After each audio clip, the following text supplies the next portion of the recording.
Thank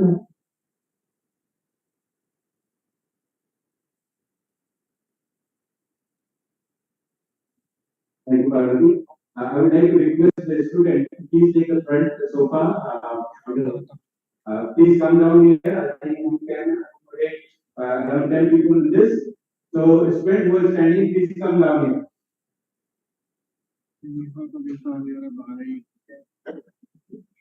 Good morning, everyone.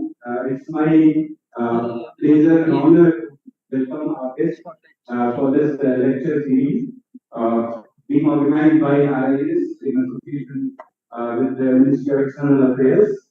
And we are privileged to organize this series.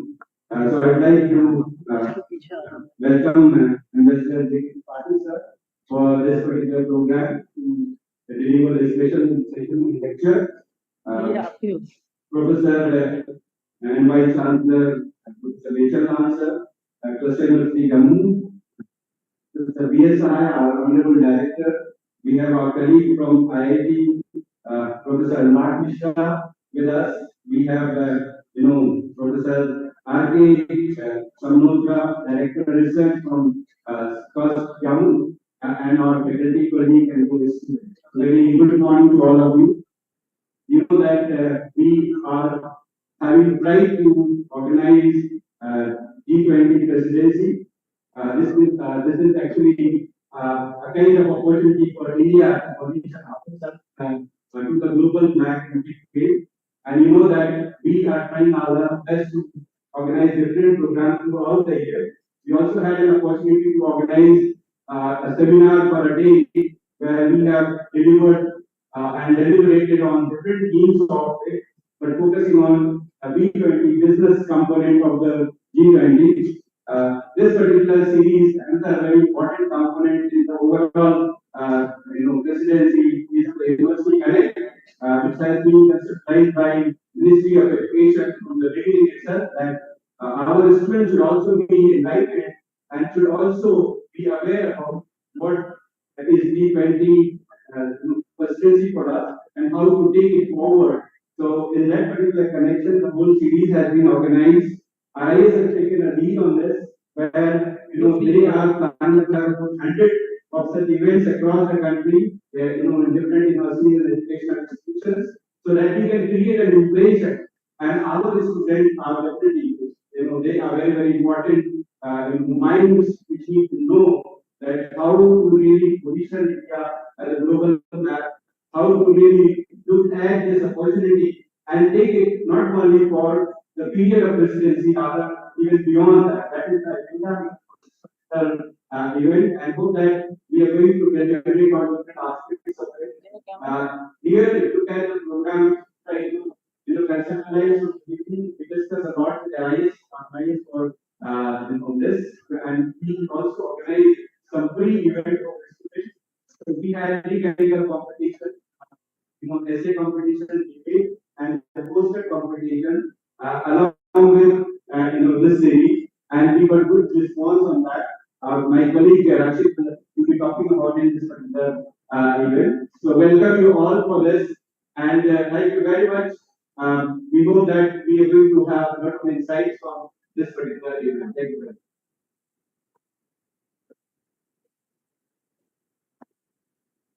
Thank you, Dr. Ravi. I now invite Professor B.S. Sahan, Director in Jammu, to deliver the welcome address.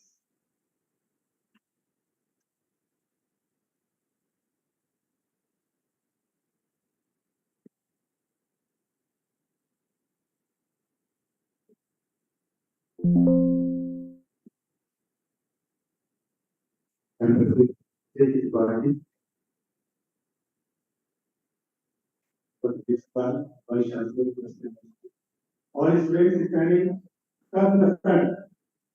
Students come to the front. Please, do it fast. All of you come here. All of you. Now close the counter and come here. Please close the counter.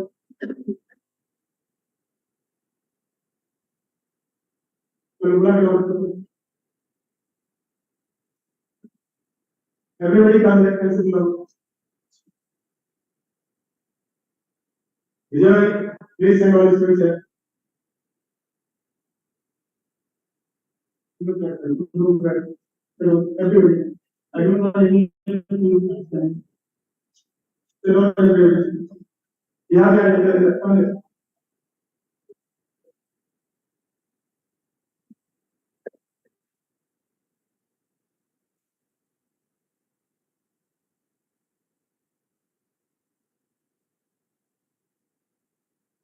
We had planned for 250 students, and I find that the number of people increased. We are welcome to G20. We are very thankful to Research and Information System for Developing Countries, RIS, for organizing G20 University Connect, engaging young minds jointly with Jammu. We are really thankful to Ambassador G20 Party for accepting an invitation to deliver the special lecture series on G20 India Presidency. It's really nice with this topic this morning to Party. And I think that the government of India has done enormous job and something very, very unique that engaging all those senior retired foreigners, experts, bureaucrats from police, because we need their wisdom to understand what it is. And it's a great occasion for all of us that India got presidency, G20 presidency. It is finally going to conclude on September 9th to 10th. I came from Delhi and I was just wanting to see the way this is on. But before I proceed further, I would like to introduce Ambassador J.K. Tripathi. He is a retired officer of Indian Foreign Services with 33 years of experience in diplomacy. Starting his career in 1981, Ambassador Tripathi had vast experience of Africa, Europe, Middle East, and Latin America. He had served in various capacities in India, in Zimbabwe, Mali, Hungary, Sweden, Venezuela, and Oman. Before taking up the important post of Consul General of India in Sao Paulo, Brazil. India's only trade office in South America. Ambassador Tripathi retired in 2014 and after serving as Minister of India in Nepal. He is a member of the Association of Indian Diplomats, Research Information System, and Ambassador Club of PhD General Congress. I think we should also have Mr. Bokla and Jammu Club of IS. And Jammu Club of IS.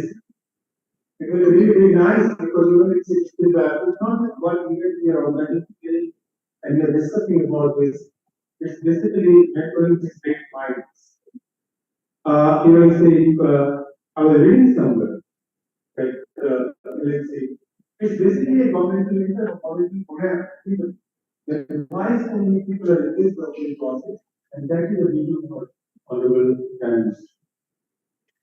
So please join me in welcoming Ambassador Tripathi.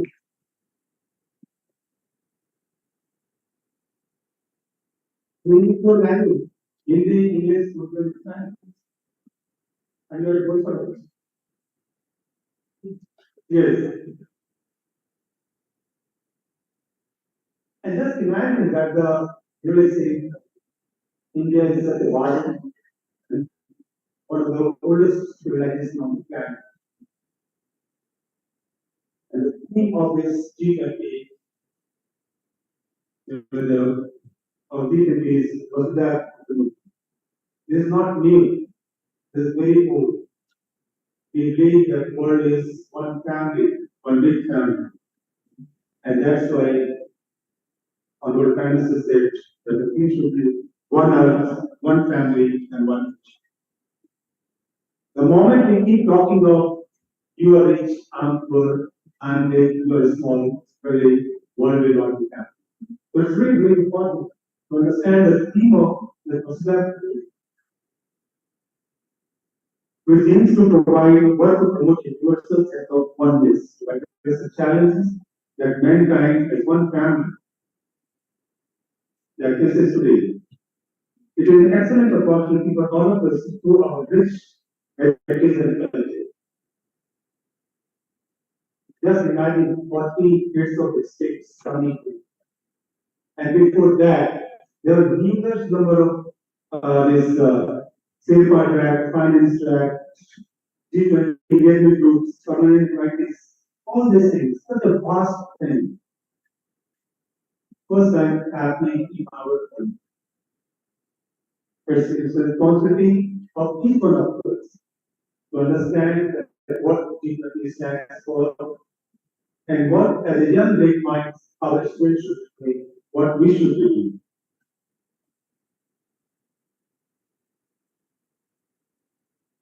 We have also organized this G20 University Connect, jointly with IIT, AIMS, DP, and Govt of University. They are organized in virtually. And response was very good. Today we thought that our students should take full advantage of your presence. And that's why I was feeling to understand that your presence makes unique to and very important to all of the students. This is our campus, permanent campus, which is going to complete soon. But we decided that we were going to start our new academic from this campus. The moment ground floor and first floor was ready, we moved in. So let me just inform you that more than 6 people on campus. And exams are going on. And many students, we have another campus, that is London's campus, at Jammu. So many students have come from there. It's important that our students, they are the future of the country. They are the future of the country, and probably they are going to the decision. It's important to understand, and I keep telling to all our students and all members that I have never been at elite school, churn out MBAs, and offer them big packages. No, that is not only the purpose of getting IELTS. Our purpose is much more than that. It is beyond that. How we are adding value to society, how we are adding value to mankind, how we are serving the nation. That's very important. And today is the time when we are organizing this campaign. Each one of us, all the students, because the whole nation has got great hope from all of you. So come forward, contribute in this invitation, and you will see when we talk of you will start an exchange program, understand to complete their one semester. Similarly, we have 20 participants. We want to showcase that what India stands for, what we stand. And this is such an old civilization. All of us are celebrating Chandrayaan today. And there are two successive meetings with sports also we have seen that yesterday or 2 years ago. So that is the thing what is happening. Our students, they are the power to change the world. And that's very important. You can do anything. I would like to request all of you to please settle down quickly because now Ambassador Department will be coming to address all of you. So thank you very much, Ambassador Department, for coming and accepting our invitation. And thank you, Priya, and particularly to RIS, yes, RIS, for organizing this event. So thank you once again. I welcome all of you. Thank you.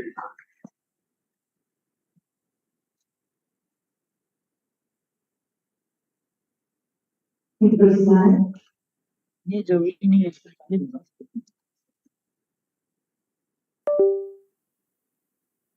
It is my privilege to invite Ambassador G20 on Ambassador, Initiative of RIS Connect, to deliver today's special lecture on the G20 University.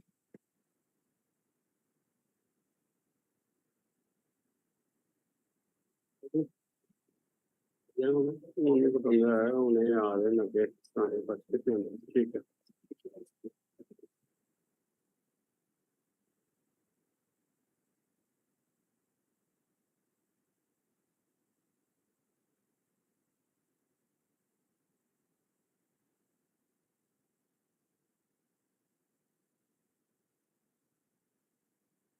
I, Director of IRM, Professor Rajendran, Vice Chancellor of the University, Professor Rozan Mishra, IIT Jammu, Professor R.K. Samotra, Director of Research, members of the faculty, and my young friends. I am a senior student because student life never ends.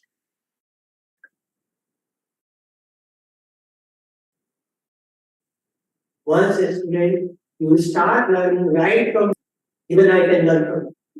So it is my pleasure to be here addressing all of you. But rest assured that I am not going to be lecturing and educating for a long time. Because I know sometimes that I was also a student, I know sometimes it becomes quite boring to listen to lectures for quite a long time.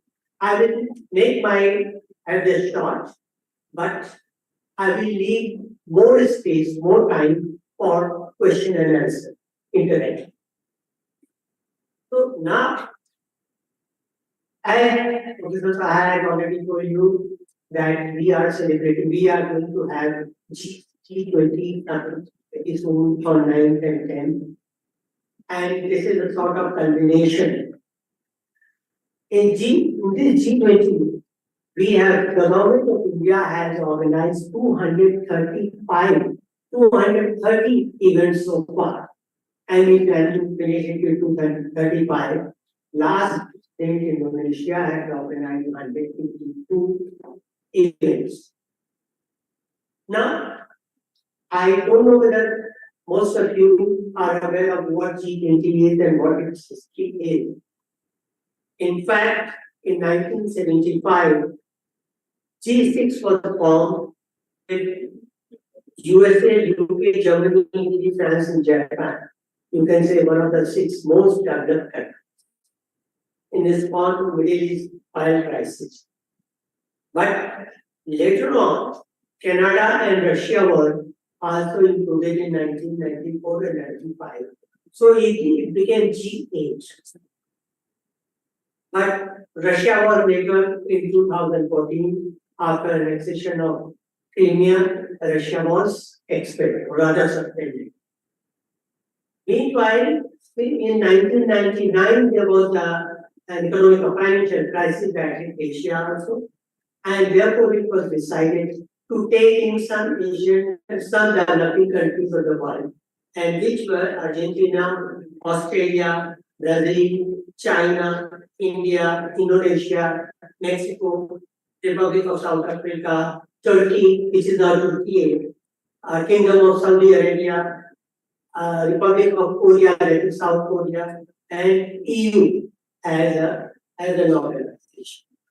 So that's how it was formed. Now, initially, it was meant to be a meeting of the finance ministers and the governors of the respective banks, reserve banks of the respective banks. But in 2008, they found that it should be elevated to the higher level, that is the level of summit, that is head of governments. Now, this is the short history of G20. Why G20 becomes so important and all the allowance for that nowadays? You see, out of 210 countries, almost all, about 196 or 197 are members of the United Nations, which was formed in 1944.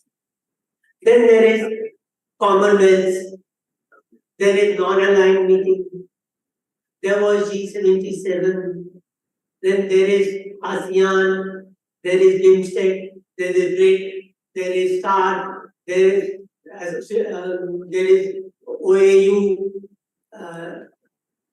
and there are many Latin American, CARICOM and others, Mercosur, many organizations, small or big.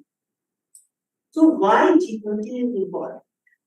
Because you see, G20 is the only organization which had all the members of G7, that is developing countries, and all the members of BRICS, that is Brazil, India, China, Russia, South Africa, and some other developed or developing countries, like as I said, like Mexico, South Mexico, Turkey, and Indonesia.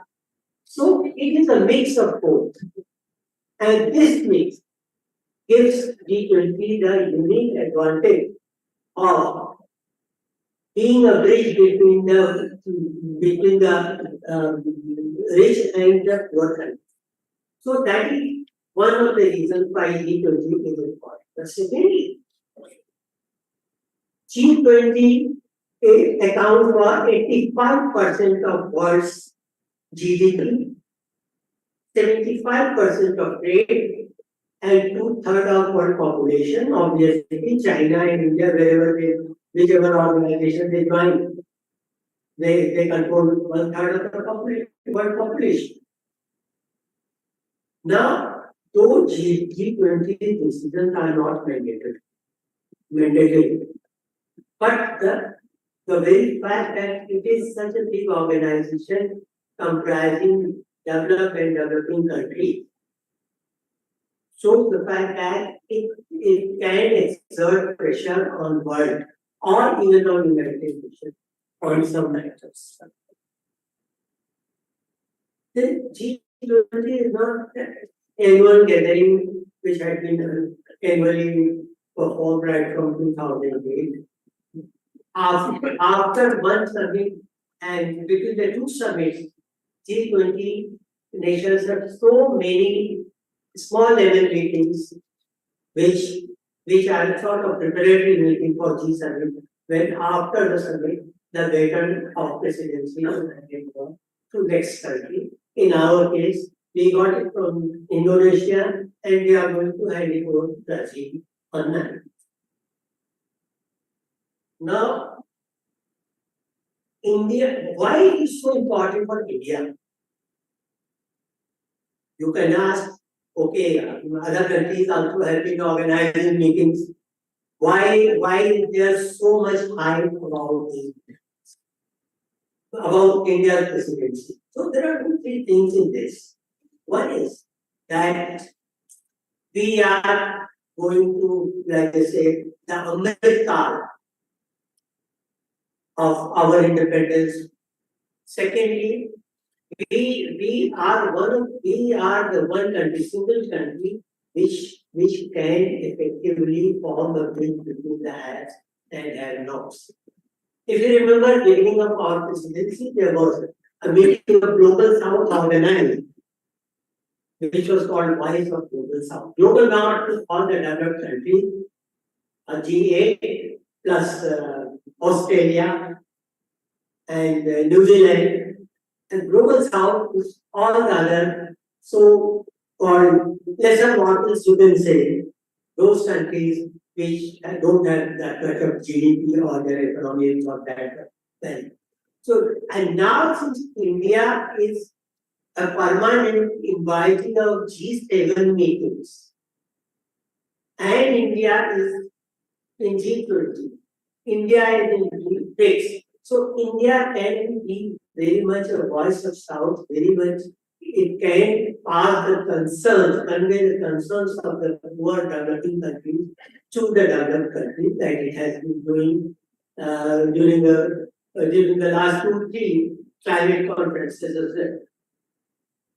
Now we are also utilizing this time. We are also utilizing this time to showcase our history, to showcase what we can give to other countries. One is our digital financing, digital banking.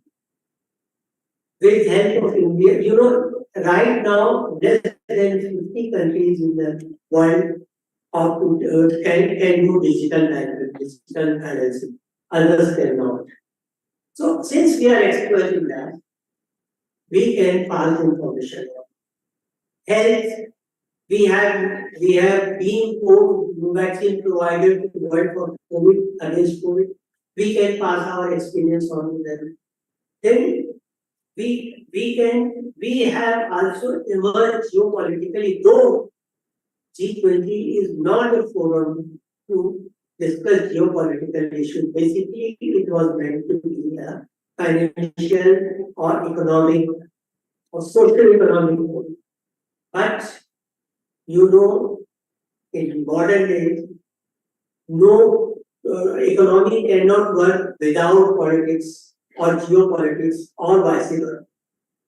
They can affect each other, and that's why in all the G20 meetings, especially for the last 2 years, last one in Bali and this one here, Russia-Ukraine war has been a permanent issue to be discussed, though G20 cannot do anything, but at least they discuss, they went out their feelings. So this has been, and then our policy is pro-centric, pro-people. Like we have been giving food subsidies, we have been giving health benefits, Ayushman Bharat, etc., etc. We can tell the world, we can tell the G20 that look, these are our capabilities, and we can help you out. Startups, IT innovation. We can tell the world that these are the ways we can help you out. Though it doesn't mean that we stand tall with stiff neck and we say that no, we just give you Gyan, we'll bato Gyan to you and we'll not take any help or take anything from it. It has not been so. We have been taking one program from Brazil, if I remember. In Brazil, there was a Bolsa Familia, the family pact. For the family living below the poverty line, the Brazilian government gives a monthly package, monthly subsidy to the family, but for two conditions. That the child of the family goes to school regularly. Then the second condition, that health checkup is done regularly. And very interesting, the family packet, the money is transferred direct from the Reserve Bank of Brazil to the lady of the house, not to the man. Because they think that the man might splurge it in drinking or other bad habits, but it is given to the lady of the house. So that is what India has copied, and I think India has started it, but I don't know how far successful it has been. So these are the things that we can give to them. We have been advocating that there must be reform in World Bank, in IMF, in Security Council, in United Nations. The conditions that under which the World Bank gives money or the IMF gives loan are very hard for developing nations. I'm not for Pakistani, but you know the recent condition that has been placed on Pakistan by IMF for $3 billion were hard to an already economically problematic country like Pakistan. So things have to change. WTO's rules and regulations are not pro developing countries, not pro emerging markets. So we have been advocating that it should be special and different treatment for emerging market and developing countries. We are already for 17 sustainable development goals: water, sanitation, education, women power, electricity, clean energy, etc., health, etc., etc. So this is an opportunity for us to emerge as global South and to show the world what we can do and what we can learn and how we can progress together. And that is why the very early is one family, one future, one earth was there to come, which is from one of our research, which means Asian Paramesham Idam Gardana Chetanam Gaitanam This is mine, that is here. This is mine, this is not mine. This type of calculation is done by only narrow-minded people. For broad-minded ones, was there the whole earth is the. And that is what we wanted to tell. That there are so many things which we have to like clean energy. The developed countries have now done enough to pollute the globe, but now they are saying to developing countries, this is your responsibility to reduce the carbon emission. We said, okay, we can, but give us technology. And then the West says that this technology is not available free. This is available by private companies and you have to pay for it. How can a small country like Honduras or Uruguay or Maldives be able to pay for that? So with this, we had insisted during the last two conferences and made the rich nations agree to contribute for a fund of 100 billion per year to enable the developing countries to pay for the technology. We have ourselves a goal for India for zero emission by 2017, which means that by that year, whatever is the emission, the same amount will be reduced by other renewable energy programs.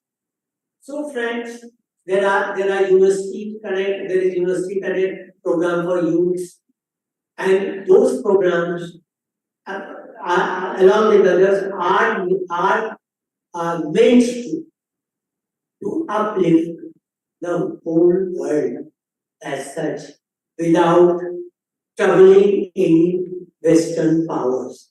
And that is what we have been trying, and hopefully this will be, it is not a magic wand. Maybe in 4, 5, 6 years, you will feel change.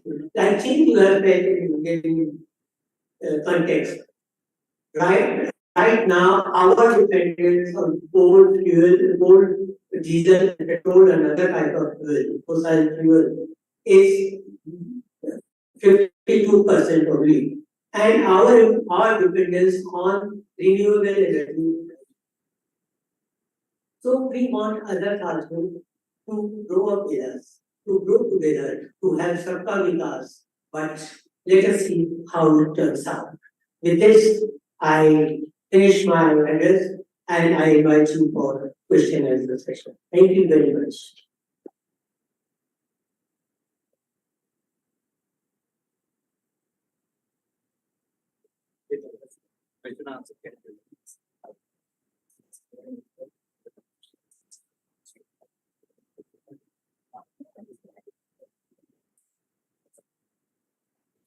Thank you very much, Ambassador. The floor is open for questions. Dr. Sneha Sinha from the RIS will be moderating. Very good afternoon, all of you. On behalf of RIS, I would first like to thank the organizers, Professor Lee, Professor Sahai, and all the faculty of IIM Jammu for organizing this so well. And I especially thank us ambassador for a very insightful and very enlightening speech in which he traces the history of G20 and what G20 means and how this Indian presidency is significant for future. So, before the review, I would open the floor for any questions. You may first introduce yourself and then pose the question. Thank you.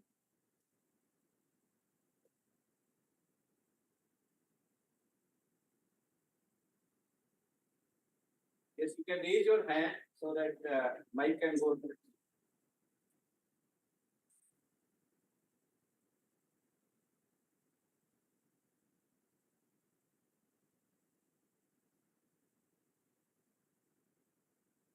And please speak a little loudly because I am not ashamed to admit that I am a bit hard of hearing. Probably having listened to all those foreign diplomats and gatherings throughout my diplomatic time. You hand over the mic to someone.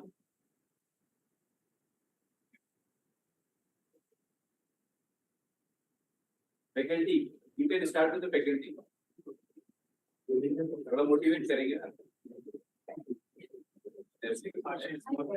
Ashish, here, Ashish. Hello, sir. Good afternoon. I'm Dr. Ashish from Jammu. I have a question that when we talk about G20 presidency rotating going on, rotation going on, and how important it will be going forward to India to develop these relationships which we have developed right now, so that our youth can take advantage of that.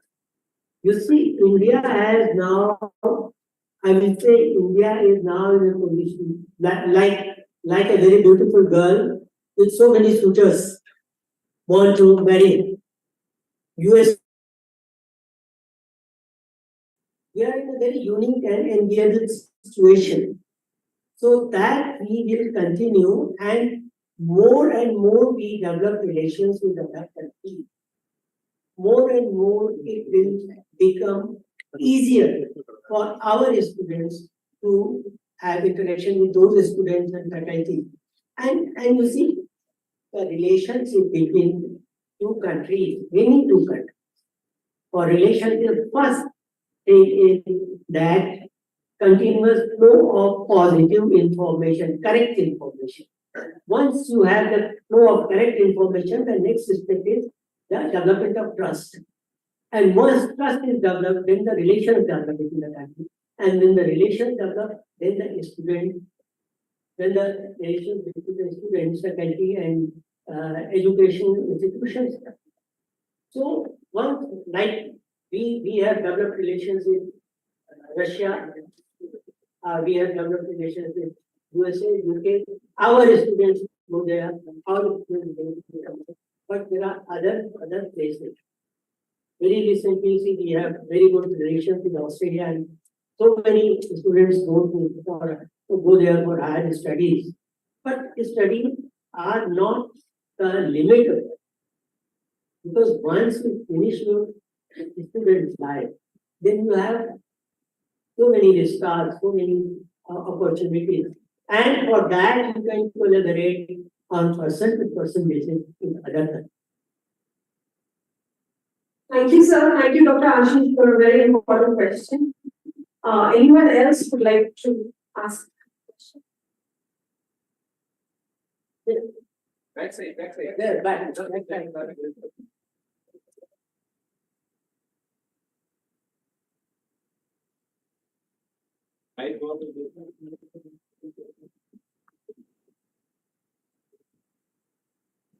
Good afternoon, sir. My name is Ritesh Hazmon, and I would like to ask what role G20 is playing in reducing the inequalities among the member nation and promoting the inclusive growth among the nations which are the members. You see, G20 has so many programs. As Professor Saha said, there are Sherpa, there are financial, and there are NGO programs. So it is not only government to government, but private to private, university to university programs are there. And for improving the lifestyle and growth, inclusive and continuous growth of other countries. It is imperative that we share the knowledge. It is not that we can do like USA that, okay, we have the technology for clean energy, but then it is in private sector, we don't want to share, we cannot share, we'll have to pay through your neck for that. Whatever we know, we should share. If we have something for medicine, if we have like Chandrayaan, like space technology, India had been sending satellites, launching satellites from other countries as well, because they don't have the means, or even they don't have means, they don't have that much of paraphernalia for that. We have been, when Ukraine crisis, which is still going on, when there was a blockage on export of wheat from Black Sea by Russia, we came forward, we have given wheat to 16 countries. We have given vaccine to more than 100 countries, and quite a number of them free of cost. So these are the things we have to, we have to keep on pursuing the rich nations to shell out money for creating a fund of 100 billions, so that most of the world can have access to clean and green energy. So that it is not that we have something and we don't want to share it with you because we have it.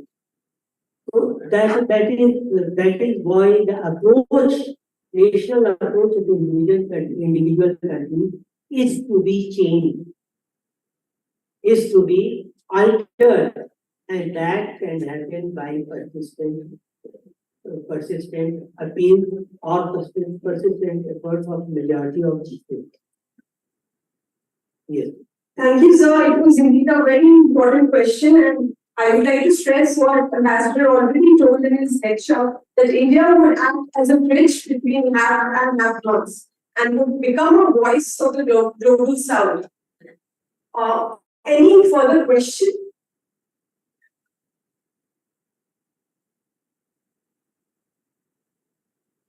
Good afternoon, sir. Yeah. Speak loudly. Good afternoon, sir. It's been very pleasant to hear from you. My name is Rishabh Bhargava, and I have a small question. Sharing and helping other G20 countries is one thing, but India has a strategic objective of achieving 5 trillion economy. So, what are the specific points in which G20 is helping us in achieving this target? What is the last sentence? So, what are the specific points in which G20 is helping us in achieving the 5 trillion economic strategic objective? You see, as I said, one is we want all the flashpoints of the world we want to be solved diplomatically by coming to negotiation. Now, science and technology, we want science and technology, we want technical know-how to be shared by even by those countries which are not members of the G20. We want even new innovations or new styles of teaching in universities and institutions of higher learning to be inculcated, to be given to all other countries. We want new types of transportation or other technologies which have been there. And one of the most important things is, if we know that there has been a major thrust on anti-corruption. There has been a major thrust on cultural cooperation. Because cultural cooperation gives you true information about the country, which, as I said, develops people trust and relations.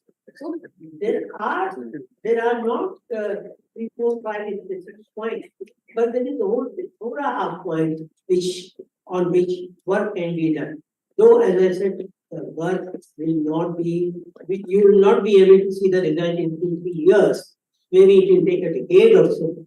But yes, results will be there, and they will be what will come. Thank you, sir. Are there any further questions? We passed the time.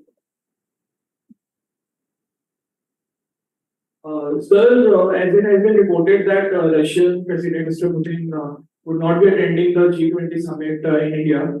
So, what do you think that how much India has been successful on creating global consensus on resolving the Russia-Ukraine conflict, also addressing the multi-polarity issues? Well, you see, we are walking on a very thin thread. We are trying to balance it together. You see, if you see the last BRICS communicate, the last final document of BRICS summit, which was concluded only a week ago, in that we have mentioned that Ukraine war should be stopped and that no country can transgress sovereignty and territorial integrity of another country. But we did not, I repeat, we did not mention Russia. We did not mention war, we mentioned conflict. Because if you mention war, that means that war is a crime under international law. So we did not mention war. And then again, we told the world that let us have discussions on how it can be solved. Let us have one discussion without blaming any country, without accusing any country or any head of the state of mass murder or killing of humanity. Let us see how it can be solved, it can be resolved. And that's why you see, while we have been taking crude oil from Russia at concessional rate, we have been giving humanitarian assistance, medicines, tanks, etc., to Ukraine, and we have been having relation with US and NATO as well. So this is a very delicate balance that we are walking in. This is what we call in diplomatic parlance dehyphenating. We have been successfully able to dehyphenate our relations with NATO, with our relations with Russia. We have been able to successfully convince them that our relation with one is not at the cost of our relation with other. And that is why we have been successful so far. Because when West accused that India is taking immense quantity of oil from Russia, we told that whatever we have taken in 6 months, we have taken in one evening from Russia, with whom we are fighting in Ukraine. So these are the things that have to be balanced. And some people say, how long can you go on balancing some Western thing? But then, at least for 1 year, we have been, 1 quarter year, we have been able to balance. And inshallah, we will be able to balance it further. Future. Thank you, sir. Any further questions? Hello, sir. Myself, Yogesh Parmar. As we hold the presidency for the current legal year, so are we, as a student, anything expected from us? And what are the opportunities available as a student at a ground level for us? Well, opportunities available for you will be in near future, I think. Not today or tomorrow, but in near future, in the coming years. We'll need to have collaboration in innovation, collaboration with startups, and collaboration in setting up companies in other countries as well. That is what I can foresee. Thank you, sir. I think that was the motto for engaging young minds and engaging students. That's why we started the University Connect, which RIS has been coordinating, and we are about more than 80 lectures or 85 lectures now. Any other questions? Good afternoon, sir. My name is Ishan Verma and I am from Jammu. I'm an entrepreneur. I'm also heading the Jammu Kashmir Startup Association for building up a startup ecosystem in Jammu Kashmir. It's a non-profit organization made up by entrepreneurs. So, as you already mentioned, that geopolitics is an inevitable part of today's discussion, right, globally. So, we in Jammu and Kashmir are sitting on the verge where we have two hostile neighbors sitting to our east and towards our west, right? And we, the youth of JNK are trying to move towards from a mentality of job seekers to the job creators. So how do we see all these dialogues and things are going to impact for the youth of the Jammu and Kashmir and the future of the Jammu and Kashmir in next 20 years? Well, you see, first of all, I like to have a minor correction. We don't have two hostile, but we have 1.5 hostile neighbors. Because we are now out of we have graduated from the mentality of being anti-Pakistan or being mindful of Pakistan. Because Pakistan, no more Pakistan matters as much. Yes, China matters. The second thing is that with growing opportunity, maybe, Jammu and Kashmir is coming to normalcy gradually. It won't take, as I said, it will not be in a one day or in a city. But yes, you also have seen that things are becoming better now. And perhaps with this, there will be more and more opportunities, more and more investment opportunities from foreign countries, from other countries, from abroad, to come here and to have collaboration with local startups. And by the way, in G20, there is already a separate thing for startups in international law, no, not international organizations. Yeah, there is engagement groups. There have been engagement groups, which is called, one of them is called S20, Startup to G, which is dedicated to collaborating between the startups. Thank you, sir.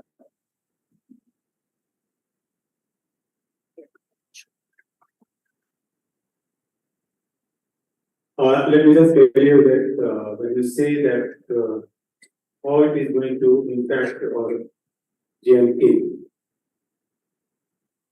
first time in the history of Jammu and Kashmir that after independence, more than 1.82 crores tourists came to Srinagar, Kashmir. Jammu, Sri Mata Vaishno Devi Shrine, the footprint is more than or around 1 crore.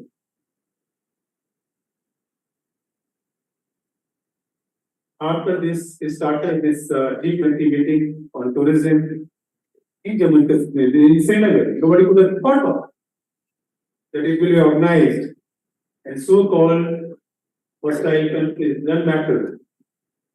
India had the capability and competence to take care of these countries and very well qualified to take corrective measures. Fine. Just imagine after this G20 meeting in Srinagar, the number of tourists in Srinagar has further increased. Okay. And you rightly said that okay, the mindset has changed. That from job seeker to job creator, that itself is a very big thing. We have seen how the whole Jammu and Kashmir, and particularly Kashmir, and particularly each district of Kashmir celebrated Independence Day. That is the testimony of what is happening and how this G20 is going to help. Just wait and watch. As all students are here, all youth are here, you have to play a very significant role. It's a very Mati Mera Desh. That thing we have to inculcate, and that's really very much important. Thank you. Thank you so much, sir. Very well, sir. Do we have other questions? Yeah.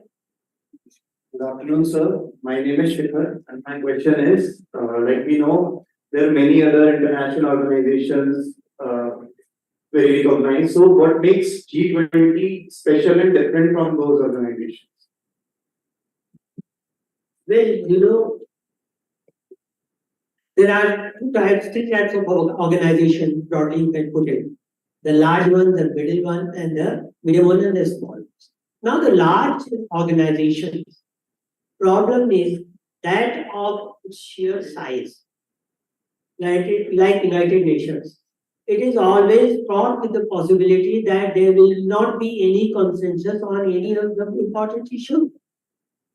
So it has become like a venting platform that you come, you speak, you vent your feeling, you speak on your country's problems, or you vent venom against your adversary and go. Like you see, Pakistan has been doing for the last 74 or 5 years. Pakistan had been every time, invariably, in every UN General Assembly, Pakistan will raise Kashmir.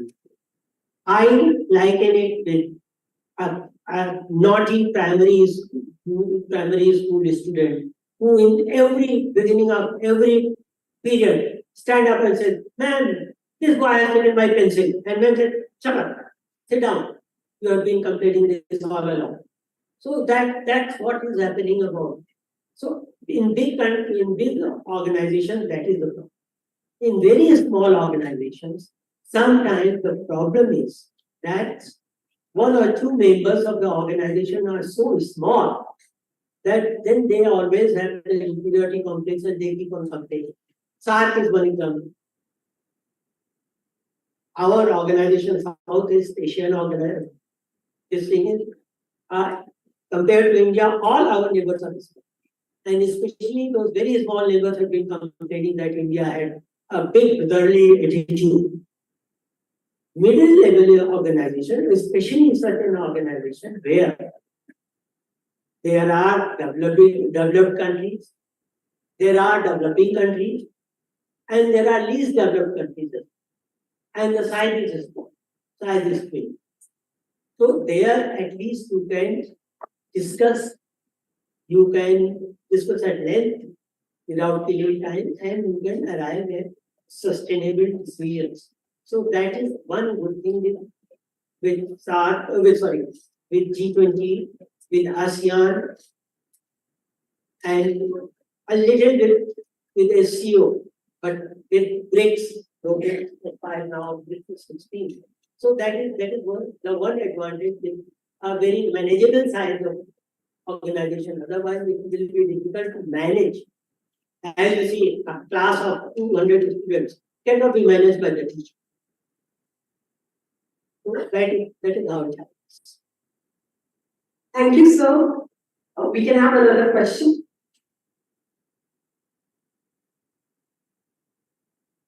Hi, sir. My name is Jammu. When it comes to G20, we also concentrate on sustainability. But India, sustainability is something which hinders the rapid development. But India, as a developing country, what are the measures that we are taking to balance both sustainability and rapid development? Sustainability doesn't mean rapid development. It means sustainable development. If you do it too rapidly, like China did, now China is paying the price. Now Chinese economy is going down. So because they had a lopsided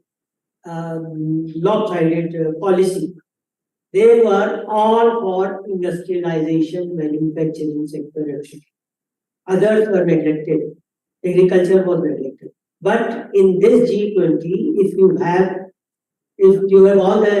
all the 17 SDGs, Sustainable Development Goals, from potable water to education to health to digital economy to women empowerment, almost everything, clean energy, almost everything that can be covered has been covered. So it should be a slow but sustainable and steady development. And that is what we should have. Thank you, sir. Any further questions?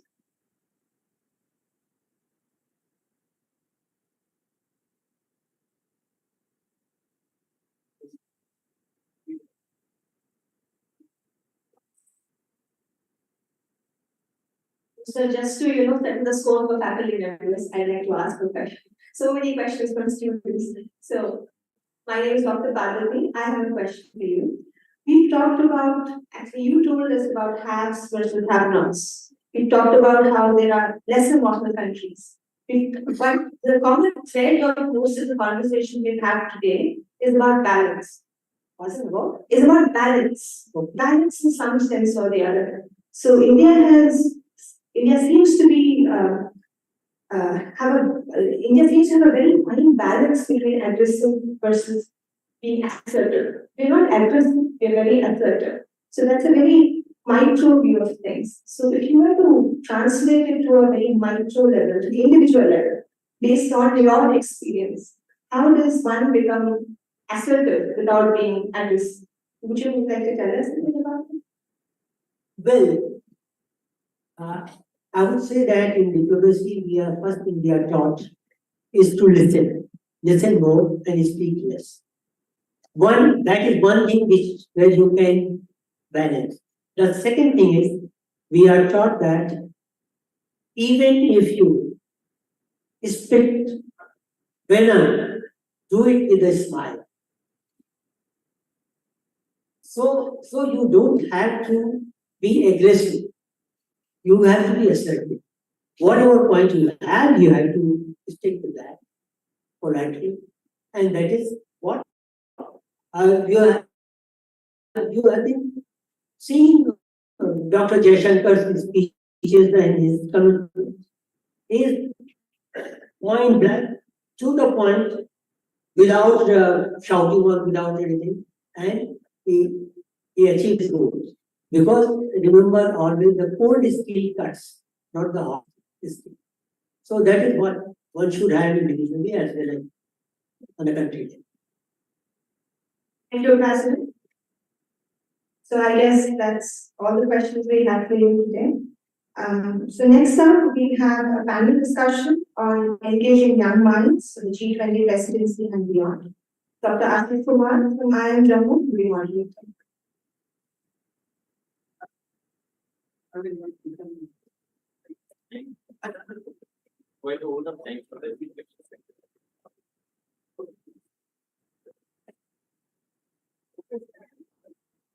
So thank you, Dr. Javirari, for giving me the opportunity to deliver an impromptu vote of thanks.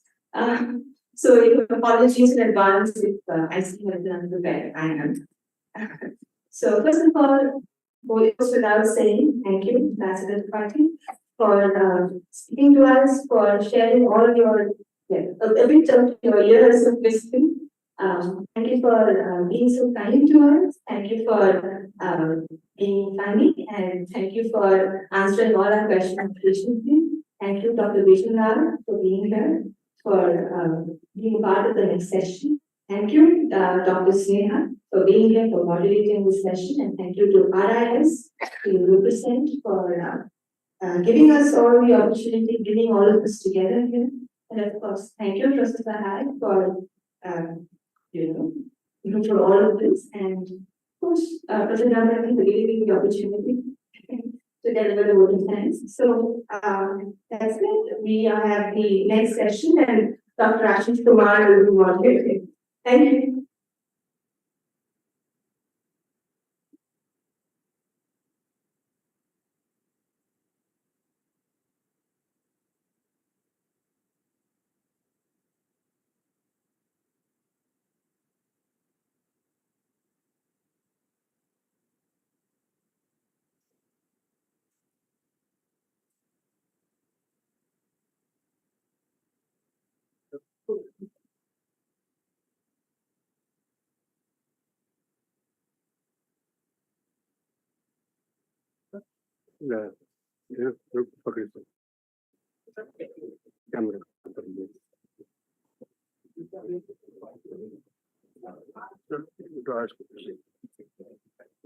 Nanji karo si piche.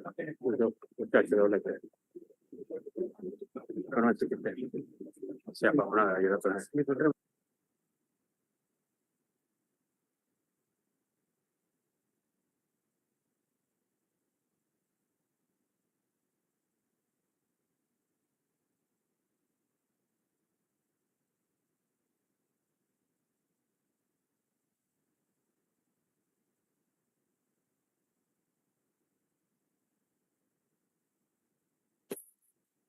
पढ़ लो पढ़ ले कर शुरू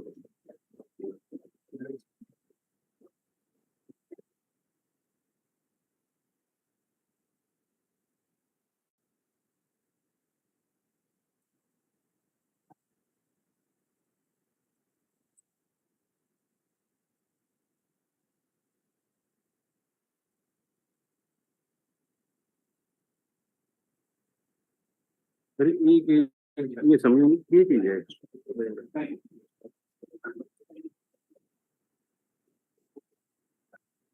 उनका छोड़े छोड़े छोड़े छोड़े छोड़े छोड़े एक फिर उसका क्या होता है मेरे वाली यहाँ पर ये रिपीटेशन आने से तो जाना तो चले चले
So we come to the final kind of session for the day today. That's a panel discussion. So before I proceed ahead, I request the panel members to please raise the stage.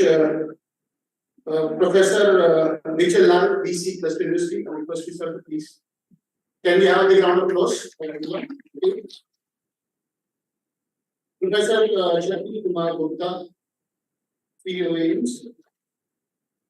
Professor Anurag Mishra, IIT Jammu, and Professor R.K. Samlutra, Director Research, and Professor Jabir Ali, sir, please. And sir would be joining, Sai sir would be joining with me.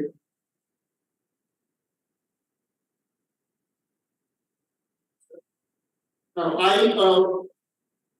I live in a very small, believe in a very small Chinese proverb which says, "May you live in interesting times." I can tell you one simple thing is that right now the youth of India is living in that kind of area. Believe you me that the future opportunities which are going to come your way will be tremendous. And keeping that in mind, what we thought that we'll listen to the leading academicians and university stalwarts about what should be the youth thinking about and what the youth should be preparing about. So what I thought is that the format I will call, I will give each one of you to maybe share your initial thoughts for about 5-10 minutes, and then we'll take up the Q&A session. So I'll start with Professor Rachel Lal, BC Plus University. Please share your thoughts.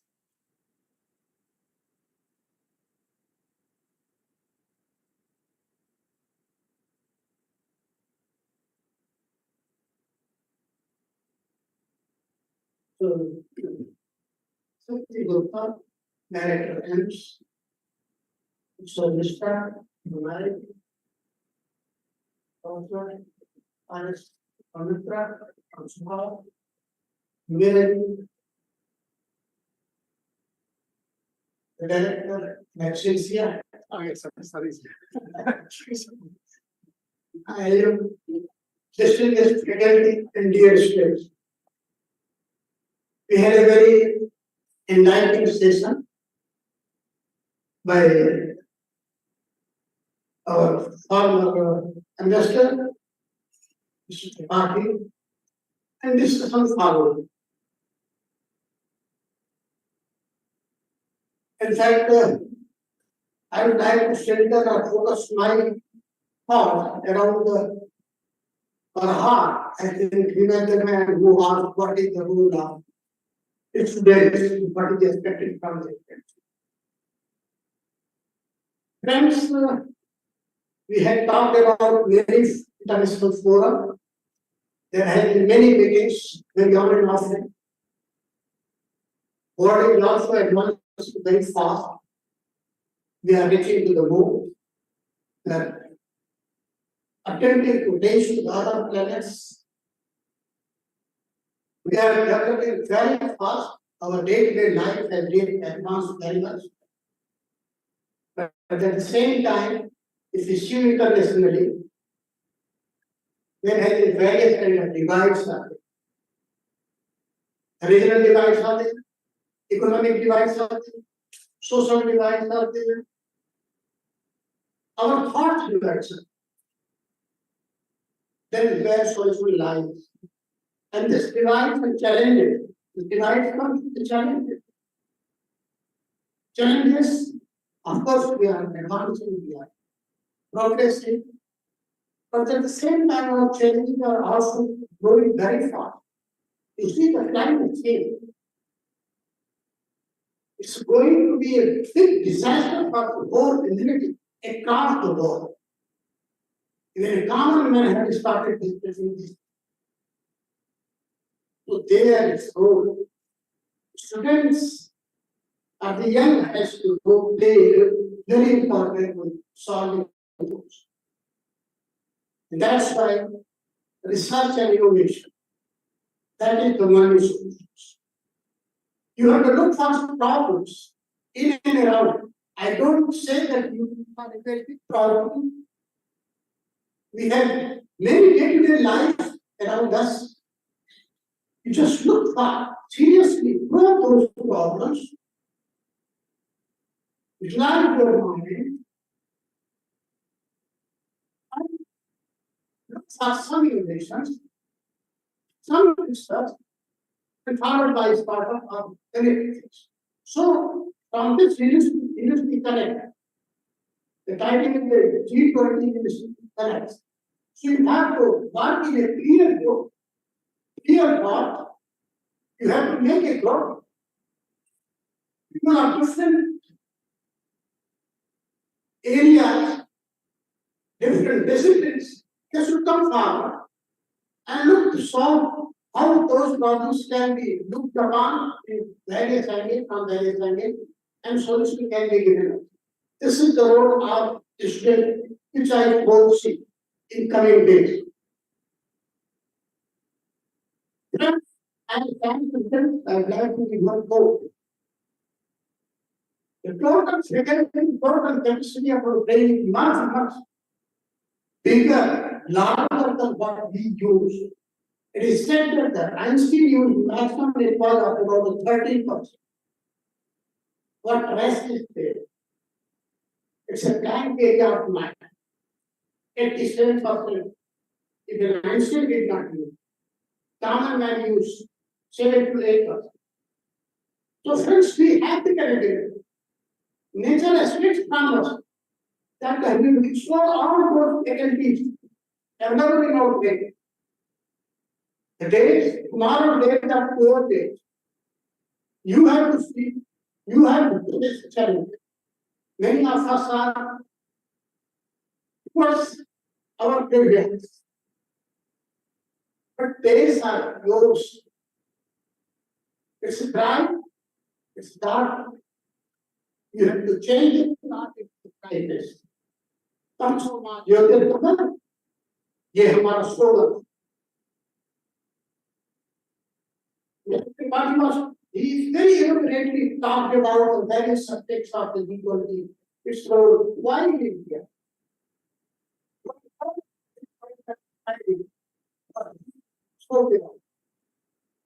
India is a country that stands so the power of the world. And of course, I did not go into the details that time is very sad. I tell you 1 second, various kind of devices are there. Various kind of devices are there. And it is the one thing in India and Indians last week. And it is the India who have done it fast. We have never invaded any country. But we have had a very good path to the world. So here it is India had a rule. We can remind the people. Here the youth had a rule. They have to solve those. Friends,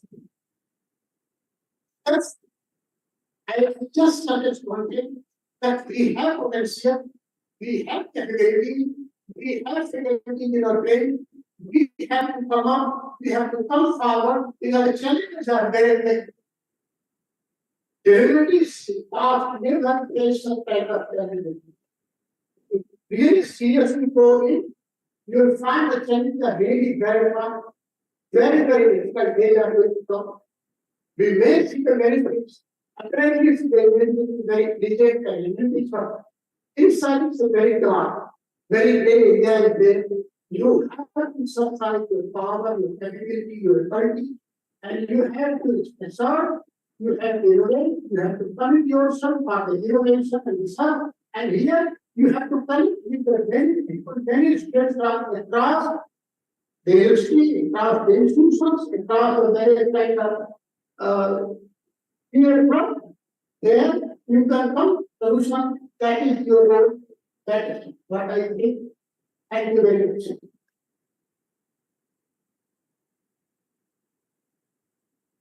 Thank you, sir, for the kind words. And I can tell you one simple thing what sir was talking about was climate change. I don't know how many you follow that, but I'm following closely the. If you know that in the next year we'll have a US presidential election coming up. I was listening to one of the debates which are happening right now with the candidates. You'll be surprised to know that the leading candidate from one of the parties, I'm not going to name that person right now, is mentioning that climate change is something which is irrelevant. That is the opinion of the developed countries. We have to start thinking that what position we as developing nations have to take. Because for us, this climate change is a real problem. But for the developed world, this may not be an issue going forward. Thank you very much, sir, for raising those kind of things. I'll request Professor Dr. Shakti Kumar Gupta to please share his thoughts.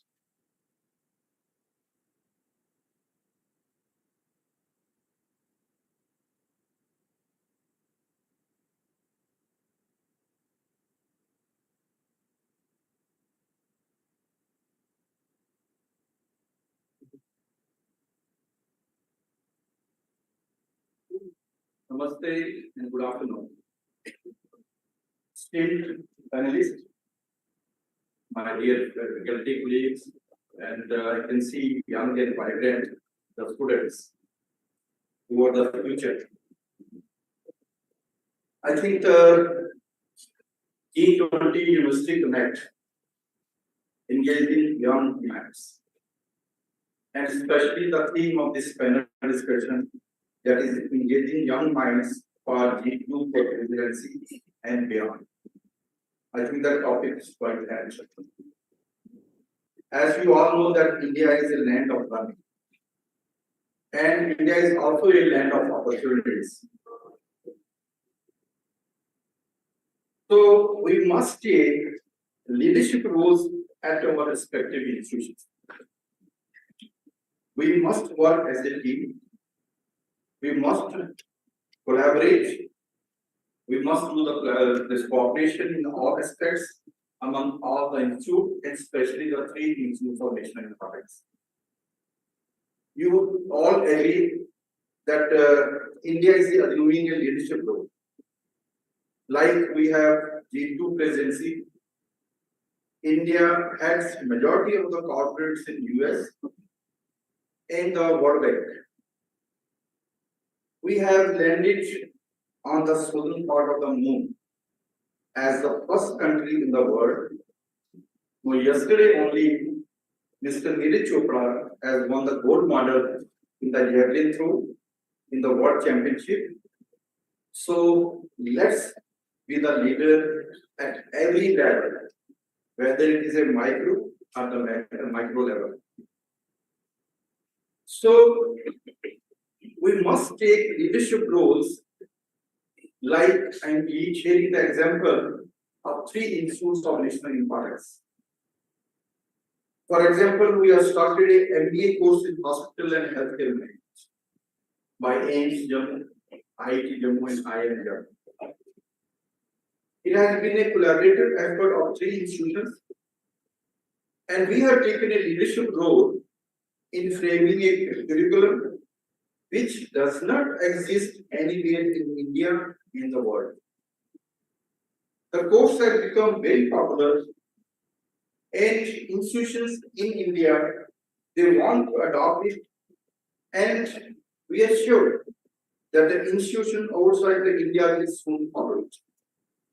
And our not less than our education minister, Shri Devendra Pradhan, is the ambassador for this program.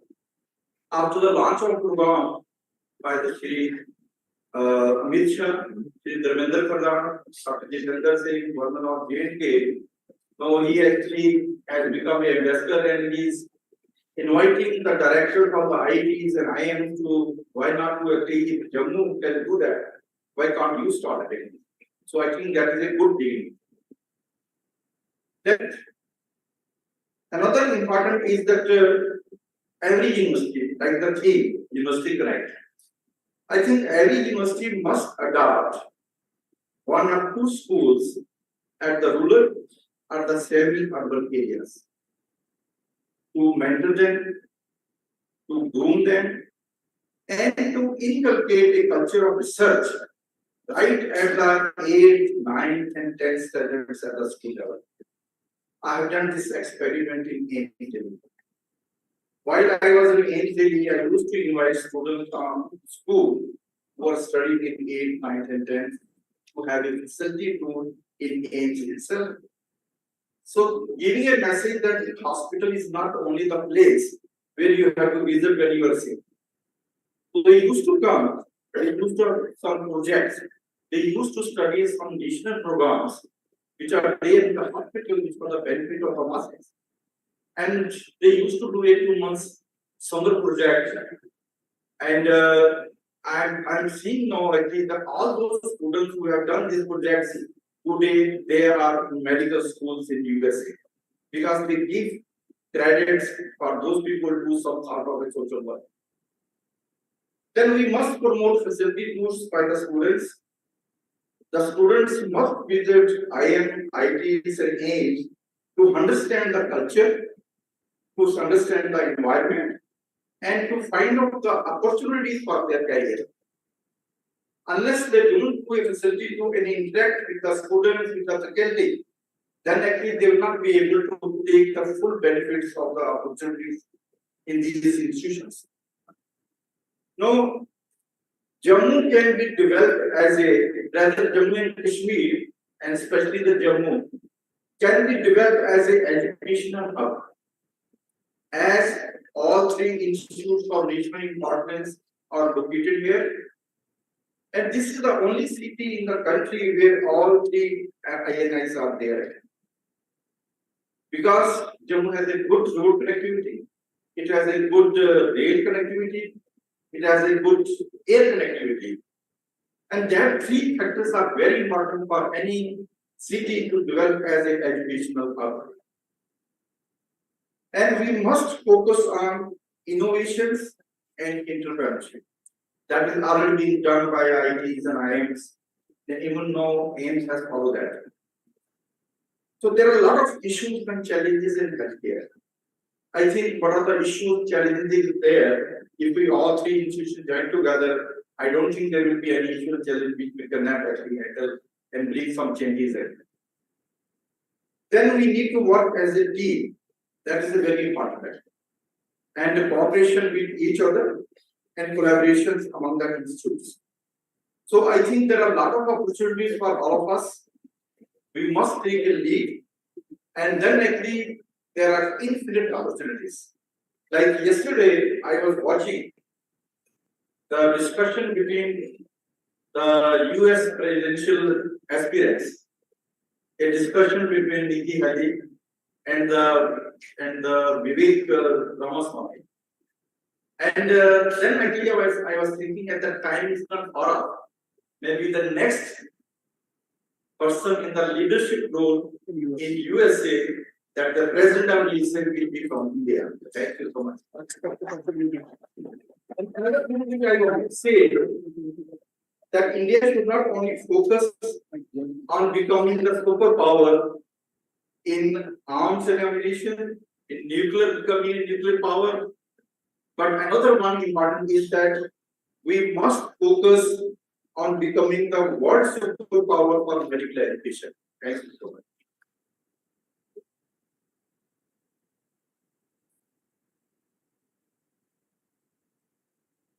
Thank you, sir. You were talking about the opportunities coming up for the youth in going forward, but you touched upon one of the very important things. When we talk about the Amrit Kal, I'm sure you must have heard in the recent past that our Honorable Prime Minister has changed the word from Amrit Kal to, it's been changed to something else, Kartavya Kal. That means we're not expecting only the opportunities to come, we have to start looking at what our responsibilities will be going forward. That's what sir talked about, that you have to start thinking that this is our opportunities. And sir, from I am Jammu, I can tell you as chairperson of Student Affairs, we are thinking of starting up a club in which we will adopt the nearby villages and all those kind of things, so that we can develop some kind of culture over there and we can bring them over here, so that their aspirations can take it forward. So thank you very much, sir, for those kind of thoughts. I now invite Professor B.S. to share his thoughts. I'm going in the order. Yes, sir, I'm going by the order.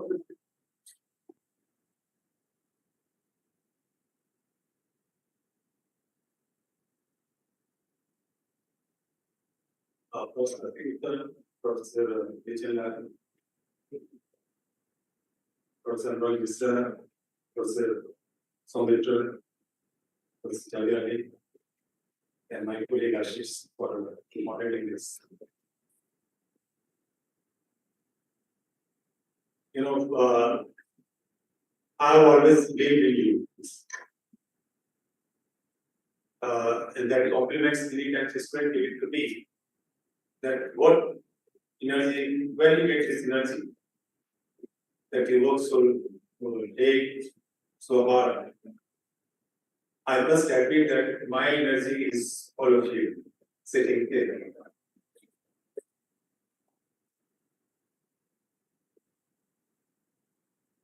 I've always believed that if you are surrounded with young minds, great minds, you don't require any medicine to be young. The best medicine is your experience. And I'm sure my all colleagues must be feeling the same. And probably Professor Shakti or Professor Vijayanath, or all my colleagues sitting on the dais. Javier Ali, you see this. And all of us really enjoy working. Nobody gets tired of working. So when we talk of this G20, and in the morning I was saying that it is an intergovernmental event.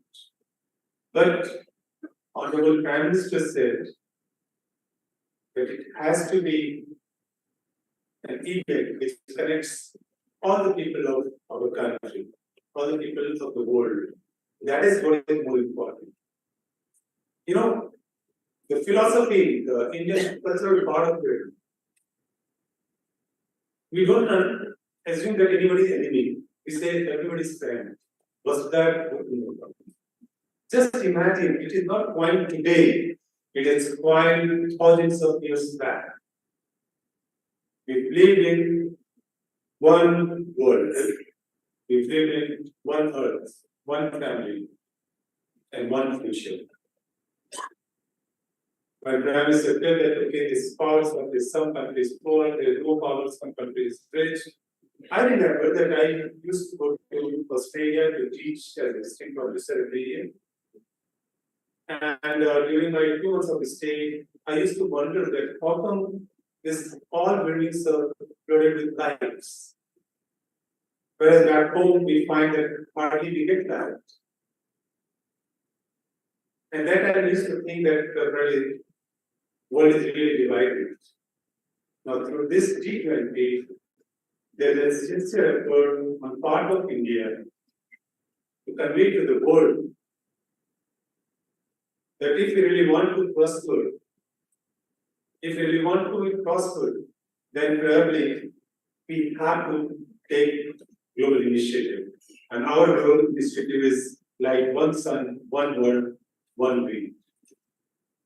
Just imagine that, really say this thing that if you really want to make this world to live, you make your living dirty and then you try to clean, and you ask developing nations or other developed nations to take care of that. It is just not possible. Some student was asking that what is the benefit of this G20? Just imagine the heads of so many countries coming for the first time in the country. It's a great opportunity for each one of us. It's a great opportunity for India to tell that what we can do. And Ambassador Tripathi was telling that only 15 countries in the world which is doing digital transaction. Let me tell you this, till very recently we were doing only body shopping. Now this realization has come that we must be a developed nation. And Honorable Prime Minister said that in 2047, India will be a developed nation. We have to plead for that. First thing is that we must believe that yes, we will be a developed nation. Unless we start believing in ourselves that yes, we can do, we will not be able to do that. As young minds, all young friends are sitting here, all spirits are here. I would like to urge all of you to dream anything, and that is possible. Nothing is impossible, let me just tell you. Nothing is impossible. You decide to start working on that, and you will achieve it. Nobody can stop. The whole environment of the country is such that everybody is so excited, everybody is really keen to do a lot of things. And as the party was saying that this 20 major economies of the world, which represents 85% of global GDP. Just imagine. Out of 216 countries, there's 20 countries have the total represents 85% of global GDP, 75% of international trade, and 2/3 of population.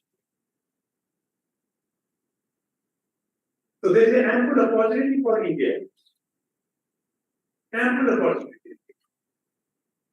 Just imagine that till recently now, till now, India had not started any offshore campuses.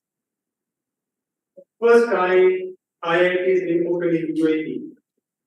If you ask me, probably this thing should have been done long back. Long back. We talk of world universities. Let me tell you, after traveling across the globe, I find that many of the Indian business schools, many of the engineering colleges in India, deserve to be among top 100 business schools or engineering colleges in the world. We have that thing. Probably we are shy of exposing ourselves. We are shy of representing ourselves in that. So it's important. Just imagine that, okay, IIT, IIMs and AIMS were in existence for a long time. Why nobody could thought of that, okay, this synergy could be possible. All the time we're talking that, okay, international collaboration, right away, हमारा बच्चा उधर जाएगा, उसका बच्चा इधर आएगा, हमारा faculty उधर जाएगा, उसका फैकल्टी इधर आएगा. That is it.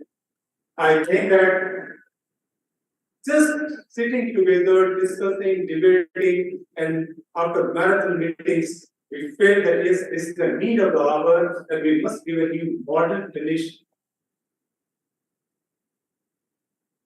And the moment we gave it, Honorable Education Minister was here, Honorable Home Minister was here, and Honorable Education Minister told him for us. In last this again here, Shiksha Samagam, thousands of people conversed to this wonderful. And was he mentioned there also the validity to say that if I am IIT and AIMS located in Jammu can do, why more and more issues come together.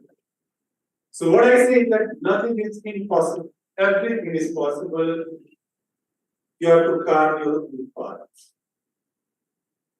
You are not going to lose it. You know, like say somebody was saying that all this is going to help this G20 to Jammu and Kashmir. The biggest thing is that, you know, like say everybody was thinking that okay, how this G20 tourism summit will be done. It was not only done, it was done very, very successful. Things have changed. Things have changed for good. Nobody could have thought of that, okay, this peace will prevail. There is to be a calendar that okay, how many days needs to be open and how many days Kashmir will be closed. But now Kashmir is working for 365 days a year, round the clock. I remember that once we met and we thought of having this one dinner outside tonight. And then to 9:30 we decided that we want to have trout fish. Now there is only one place it is available. And through Google Map we listened the night. And it was so pleasant to see this thing, that light is vibrant in Srinagar. Nobody could have thought of that, okay, after evening, everybody will be roaming around.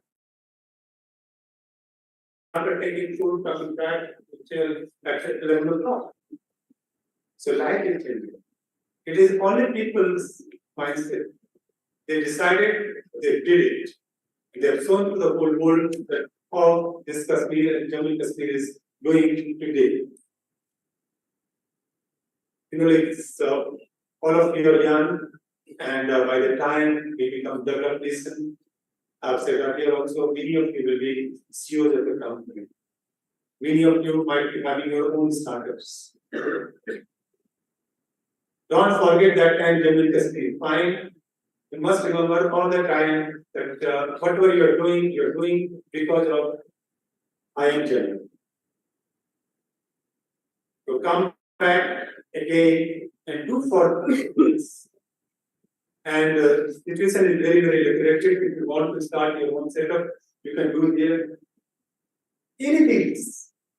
You would like this thing. You know, it's many times we were wanting to have collaboration from foreign university because in Indian university, Indian institutions, almost all we are covered, whether you talk of chartered accountancy, whether you talk cost accountancy, whether you talk company secretary, or any such national level institutions.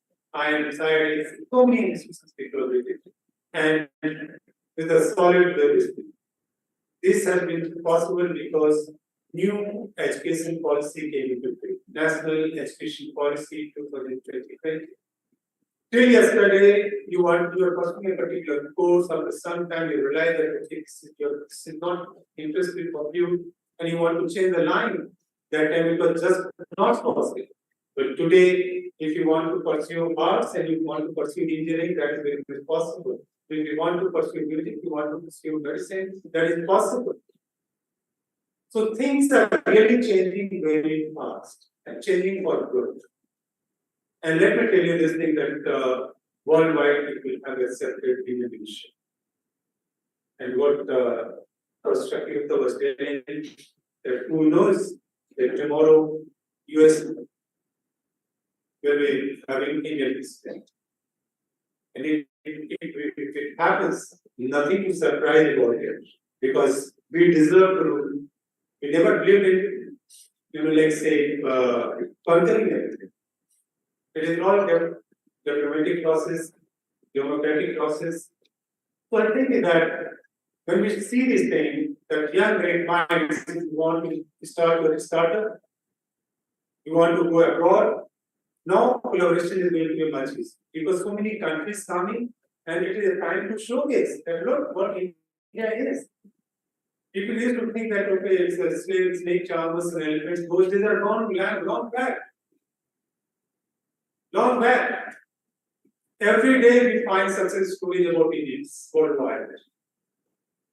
So we must take pride of that. And all young people sitting here, all my students, you can do wonders. Let me tell you, you can do wonders. Don't just look for jobs. Yes, we want somebody may like to have job because of family reasons, because of some other reasons. Perfectly all right. But start thinking of it. You want to have your startup with medicine, healthcare, technology. So it's not that startup only mean I am Jammu Incubation Center. Am I right here? It means if suppose you are starting some company which requires management, which requires technology, IIT, IIS. We can take help of IIT. Healthcare, we can take care of things. And once the moment this expressway is ready, it will take just 30 minutes to reach it. Right, sir? So just imagine that ecosystem is so great. So you have the power to change the world, and I'm sure that in years to come, you will do a remarkable job. I wish all the success to my students and enjoy and try to understand everything about G20. It has got so many tracks, so many setbacks, and try to understand that what it conveys to you. Tomorrow, if today we are having 20 collaborations, you will find that very soon we will have more than 40 collaborations. It is because the awareness about India has grown like anything. Whole world is talking about India. Whole world is looking towards India for this solution. Somebody was talking about this India and Ukraine and Russia. Let me tell you, this is called the highest level of diplomacy. And like you watch YouTubes of Jaishankar. Foreign Minister, Mr. Jaishankar's, Dr. Jaishankar's speech, you see, in any platform worldwide, and you will feel happy to know this thing, that today we have a foreign external affairs minister who talks and who presents the case in a very, very positive way to the world. And he doesn't leave anything behind. He talks and tells the thing that okay, this is what it is and this is what we are doing. So there's a firmness, there's an assertiveness, but no aggression in the whole approach. We have said what we want to do and we will do it. If you like it, perfectly all right. If you don't like, that is your choice. Fine. So I think that the time has come for all of us to respect ourselves. And let me again tell you that you can do wonders. You have enough energy and power within you. Just exploit that. Thank you very much. Thank you.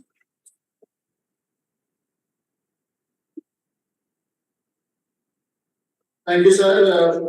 Take the challenge.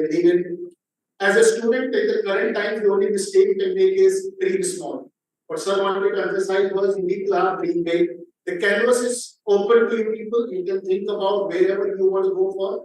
Like ambassadors and RIS, and then everybody is looking towards India. So this is a time for you people and have an approach of dreaming big, coming out of your comfort zone.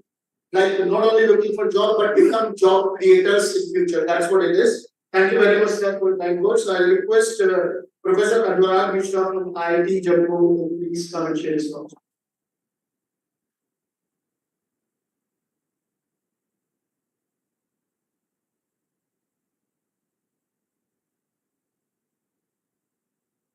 respected, distinguished luminaries on the highest, and the strategic party, colleagues from IIM Jammu, and dear students. It's a privilege to be part of this G20 function, and especially the University Connect, because it was mentioned earlier also that G20 is mainly started from the finance ministers and the RBI governors, and then it was a government function. But gradually, when we are hosting in the time of presidency of India, this function has, this summit has become all across the country, and the involvement of huge number of citizens, and especially young minds like you, is definitely has a purpose, because as you are seeing that the visionary Prime Minister is aspiring to become developed nation by 2047. So that is not going to come very soon. We need to plan for it, and the work has started. It goes in steps. Sometimes we walk slow, sometimes we walk fast, but the distance has to be covered. This Vasudha Kutumbakam, the word, as you all know, has been coined long back, hundreds of years back. Now we are saying that there are two similarities I see. That there was a time when India was called Sone ki Chiriya. What does that mean? The meaning of that was that we had the capability, we had the power to impress upon the world that whatever we say, they listen. And we did not coin this for good number of years or maybe centuries, because probably then many people were not listeners. In my opinion, this is my personal opinion, that we are gradually moved to a stage where we can actually impress upon people, because we are in the process of transformation and people are seeing that transformation. If we keep on saying that we are transforming and we are becoming and going to become a developed nation, I think world will not take serious now. For that, we need to impress upon the world. We need to show the world that we mean business. We are not talking. And that is what is happening. So this is very apt and timely that we are coining the word Vasudha. Because this has been our philosophy that we do not want to develop alone. It has to be the whole world. But there is an underlying thing there also and now as well. That means we are already in the position of developing a developed person or a developed nation. Only then you can take along everyone and try helping them. So this is a very, I would say, important shift. That why we are saying this now, because we know that we are close to, or we are close to becoming a power which is respected, not for power only, for its humility and for the thinking about the whole world, not only the nation. So with this background, I would like to highlight that this would only be possible with a right mindset in the youth. No nation can do that if the youth is not in the right mindset. And fortunately, very rightly, we have the world's biggest youth power right now. That bundle of energy we have is enormous. Nobody in the world has. Nobody in the world has now. And that is why we are the most potential nation to reach to the epitome of the word and also teach people or give the directions and guidance to come along and make it a fair. Now, as youth leaders, there are immense opportunities for you now. Once you have lots of opportunities, obviously the challenges come. And we are fortunate, or maybe I would point you that this is the time when very rightly, as two of the honorable directors sitting here has said that this NEP 2020, this is all part of the planning, has given a direction for transformation of the education system in India, and it is now taking a pace. The interaction with the G20 countries and beyond is take good things from them and teach whatever we have better. So that has started. We have gone to a new education policy, which is now being implemented across the country, and its fruits will start coming soon now. And you are all going to be the beneficiaries who will be implementing these things when you actually leave the campuses and go to the real sea and face the challenges. Now, digital education is another very important aspect which all of us were forced to live when COVID was here, and has actually we took that challenge as an opportunity and transformed ourselves. And the potential or the possibilities were explored, that how can we reach in far-flung areas and look for not in IITs and IIMs only, to reach in these small villages also and create something which actually takes the inclusive growth of India, which is very, very important if we want to become a power. Now, second, the advantage of the youth involvement is that once you are part of the system, you are part of the developmental journey. The journey could be achieved only in present times by technological empowerment, and nothing better than you can do that. I tell you, I started using that digital payment, whatever, after my sons started. They are 15 years old, right? So they started, and then I also learned. Why I am saying, because you are a bundle of energy. You are very easily adaptable to the new technologies, and India is looking after, is looking forward to it. And this is this opportunity which we have to exploit. And as Ambassador Tripathi mentioned, that only few countries in the world are using that. This is only a very small example of India's foresight or the India's capabilities to deal with these challenges and come out of it. That is going to reduce corruption. That is going to create an environment of the good business, and that will take India to the next level. I would like to touch one or two more points and if not go in greater detail. Then the sustainable development. I think there's a lot to learn from you, and you have to actually take several things forward. Sustainable development and climate change, both the things, what the world is saying, some of them are preaching us that they don't need to do anything, but we have to do everything for them.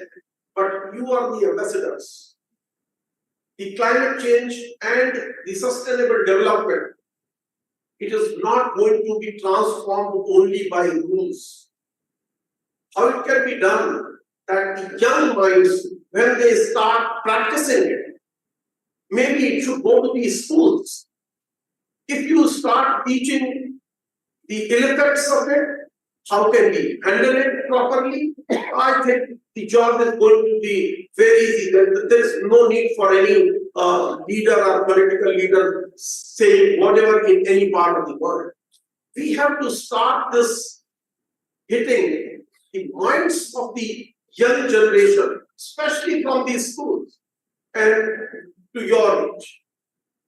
In my opinion, that is one of the things which actually can handle and attack this problem of the climate change and sustainable development. Because it has to do lots of things with the lifestyle, it has to do lots of things with your mindset. So earlier the better. Whatever you were taught in school, that lasts for longer time. So that is another domain, I would say, where your impacts are enormous. I just talk about the inclusive growth. There's no one better than you can take a lead. I would just like to have an example. In IIT, we adopted 5 villages. Now there are 7 villages. These students have done that. And they are exploiting the governmental scheme like Unnat Bharat Abhiyan.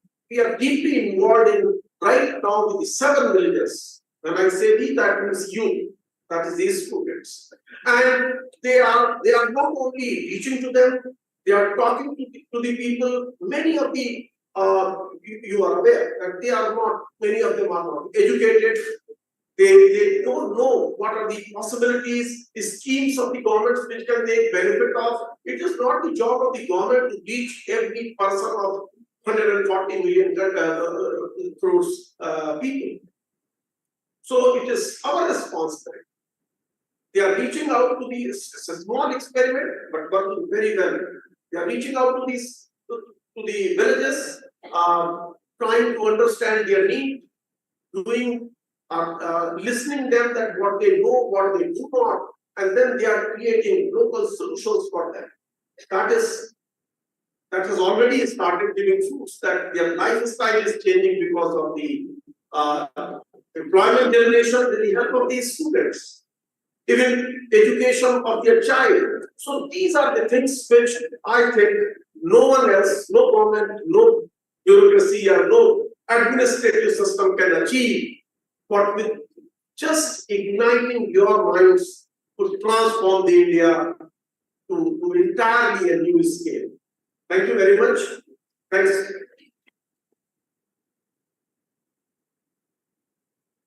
Yes, sir. For touching upon 2 things which are very important, because if I look at the history, political history of the global one, what I find is, as compared to the current Honorable Prime Minister of India, that the previous heads of the states of whichever country we talk about had a very clear approach. I, me, myself. Whenever they used to interact with any of the global platform, they used to have that approach. And for the first time, we have a Prime Minister who talks about that it is jointly. That I'm not looking at only my role, I'm looking at collaborations and how we can go forward. So that is why India is becoming, and the second thing is, the youth have to start thinking about what are the real problems of India. And you have to identify solutions for that. And that will be an ample opportunity for you to earn and all those kind of things. To start thinking about how you can come out with solutions which can create, maybe eradicate problems which we have seen for so many decades in India.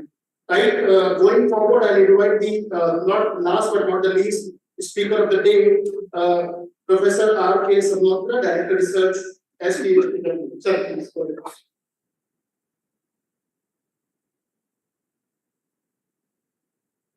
Thank you, Dr. Ashish. It is on the nice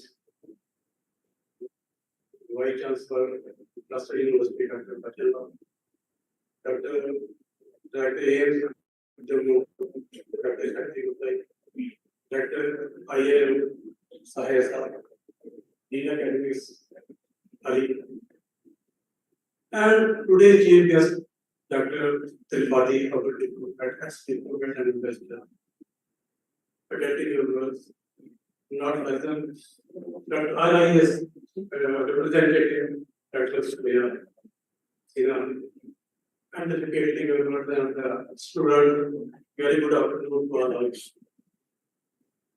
A lot of thought-provoking lectures we have listened from the dignitaries on the rise and of the rise.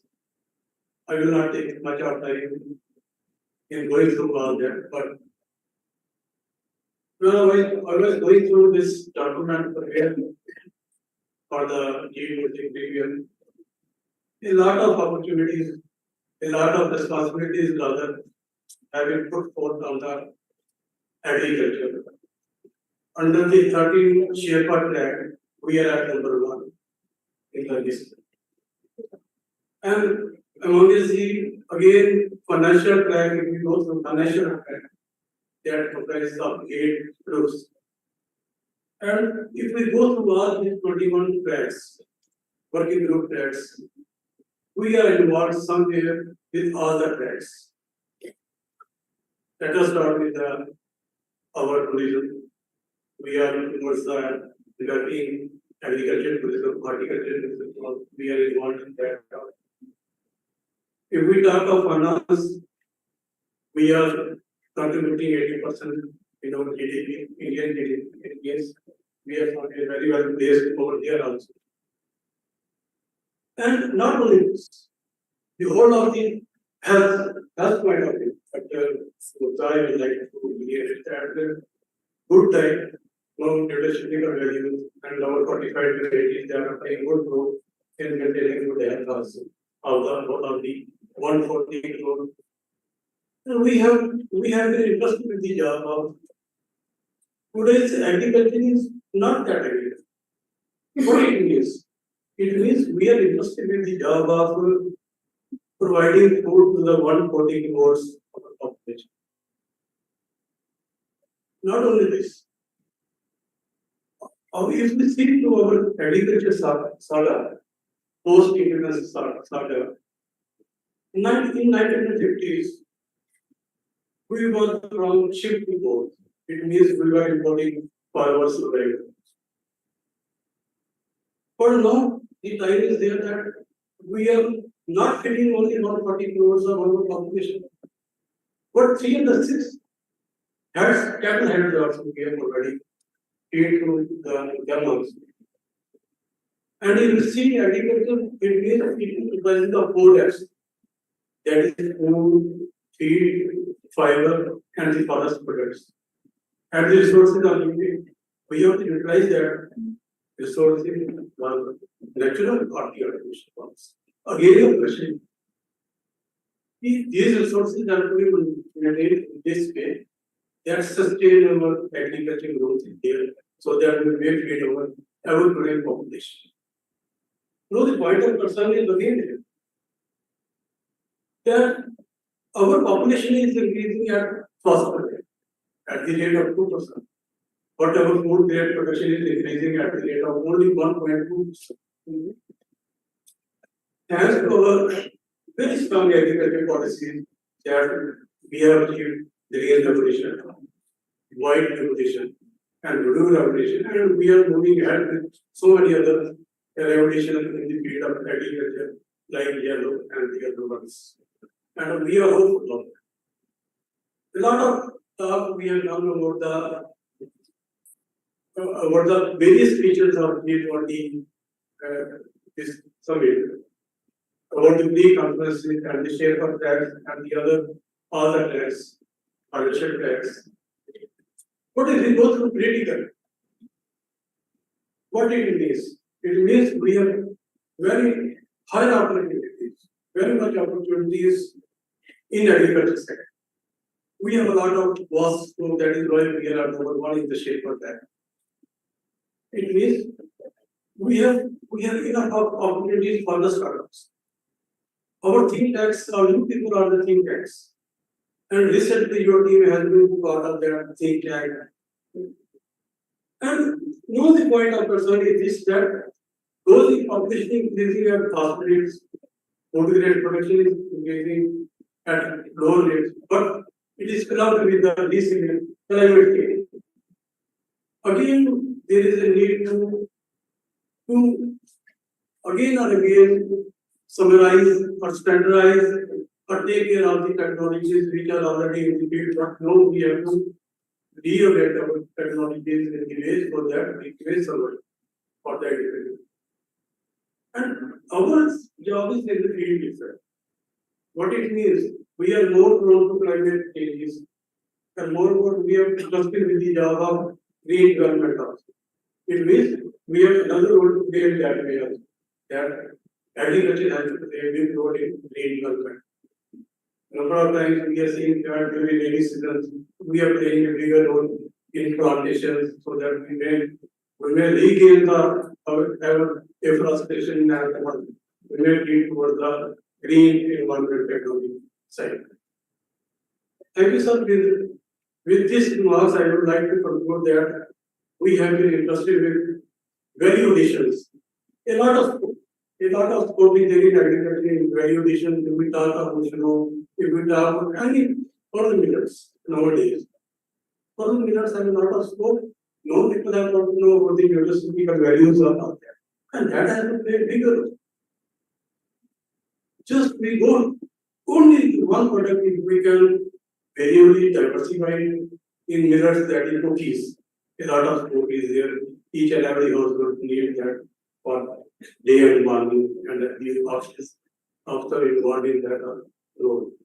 Nowadays, we are feeding to our students in the mess, they call millet foods.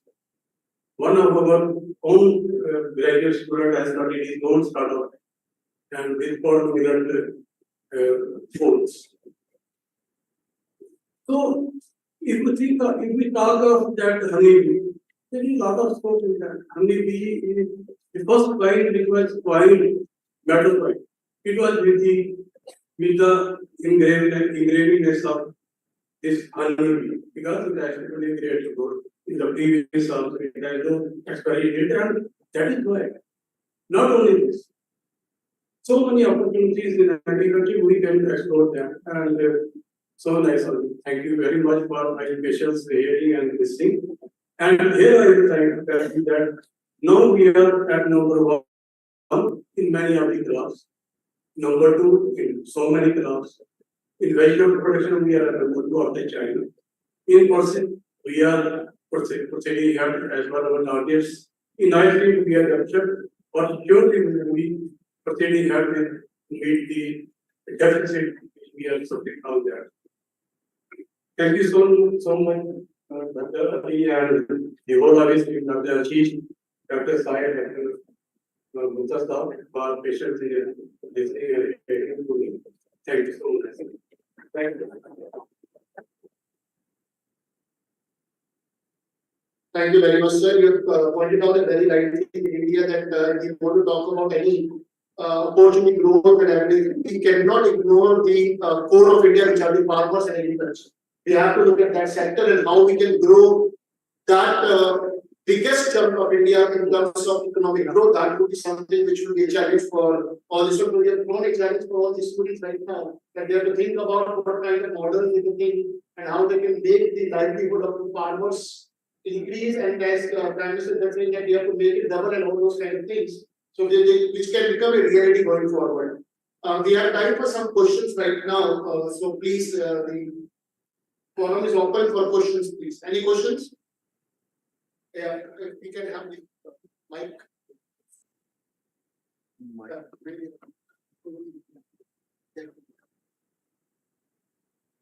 Last meeting. This side. It is very important that the side. I think the faculty has to make the start on this. Yes, please. Yes, sir. Go ahead. Good afternoon, everyone. This question is open for all the panel members. I just want to understand when we talk about engaging young minds for G20 and beyond. Now, young minds have been quite unstable during these era. If you look about the generation, then we talked about shift of young minds from 2 decades back to the current part of the era. We talk about digital era where there is much of hookup in mobile devices, OTTs, and everything. And we talk about G20 and beyond. So, what kind of things we can actually look at the action oriented to actually engage these young minds to be the leaders of tomorrow in shaping G20 strategic vision and be the action oriented key leaders for tomorrow.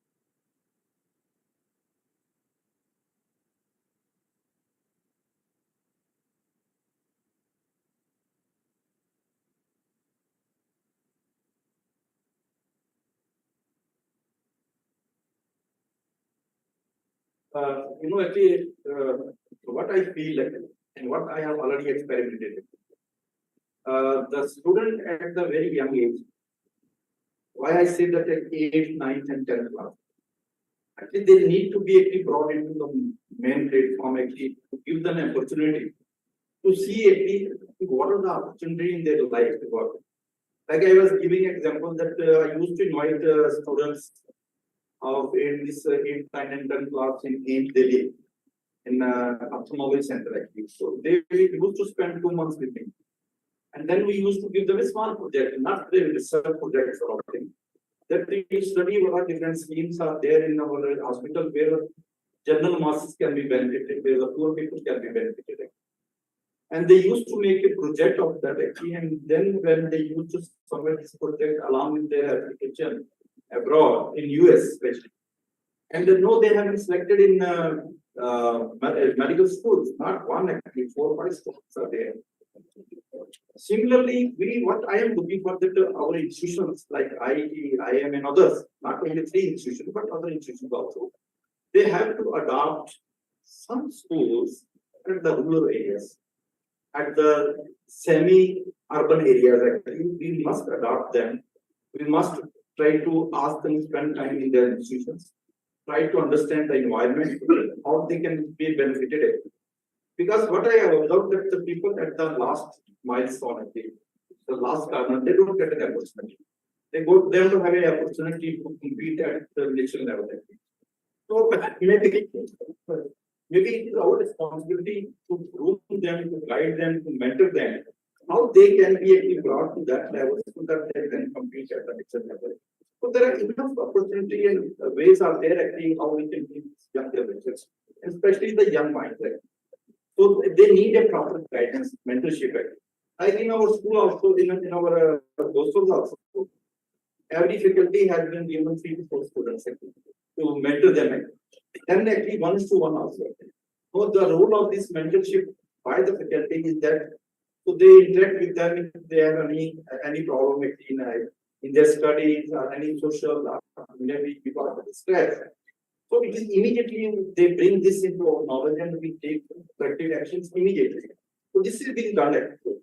I think this is the way how we can bring them into the next.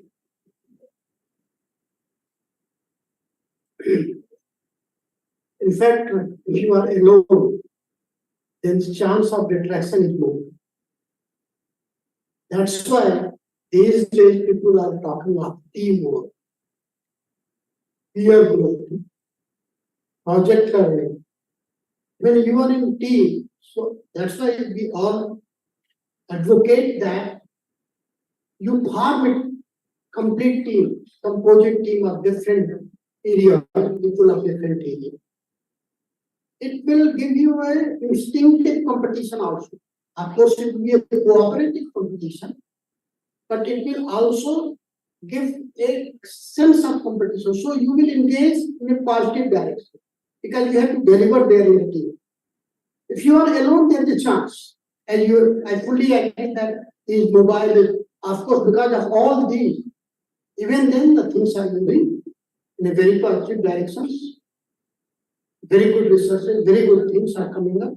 New exploration, new innovation, new startups, they all are coming in spite of all these things are there. It's all because that's why we have to develop our habits to work in a team. If you start cooperating with each other, then obviously this problem what you said about the mobiles or distraction, that will be solved.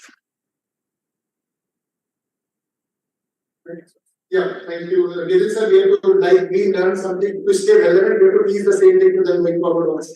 The next question, please.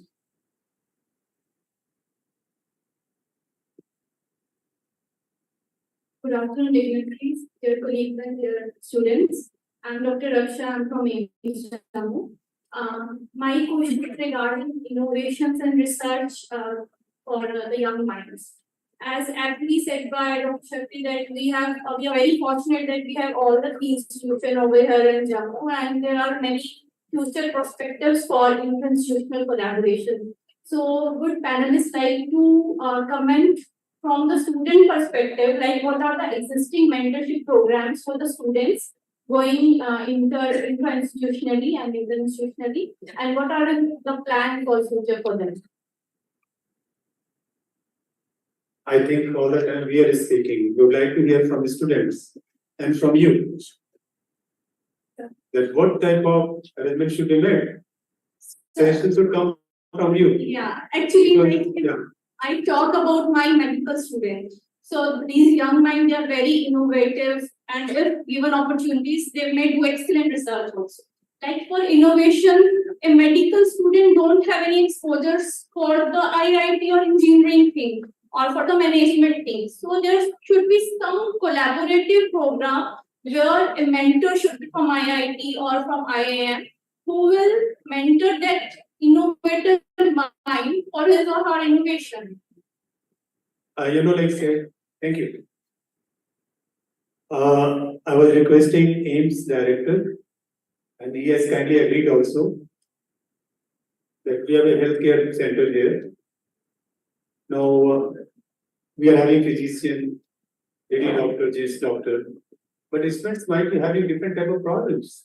So requested that, okay, every day, probably, or week, some expert can come for an hour and interact with the students. Let me tell you, today boundary is getting dismantled.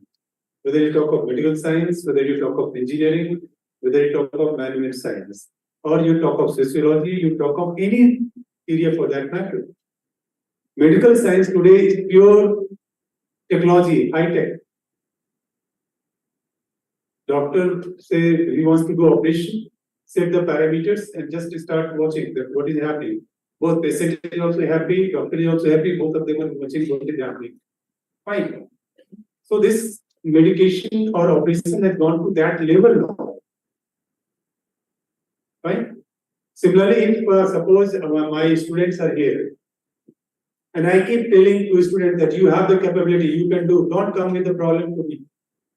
If there is a problem, look for the solution, execute that. If we keep helping them all the time, they will not stand on their feet. They have to learn the art of solving, facing the problem first thing, and then answering the problem or tackling the problem. As long as this humanity is there, problem will be there. Mind it. Innovation is a continuous process. It will keep happening. And if you really want to make, like say, Israel is a very classic example. You see, it's such a tiny country, but having worldwide presence. And nobody can try to attack Israel. They can set them right. Fine? Because of innovation.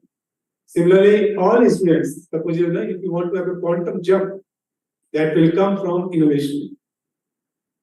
Innovation in science, technology, whatever field I'm working or the students are working. In fact, like I was talking to Professor Jabir Ali and I said this thing, that ये जो आज का program है, खास करके this thing, there should be a panel discussion where half the expert and half the student. We have made all the students to sit quietly and listen to us. We are not listening their voice. So such platform is giving you a voice, which not only in India but the whole world should listen to. And that is possible through technology. So now students, if you would like to share your views, please feel free to share. Okay, it's your turn now. अरे पहले तो तुमने mic चलाया था, तुमने start करो. You know, like say, I must tell you, you must ask question. Yes. The answer is only what you must ask question. Ask the question. Ask the question. Go ahead. Ask.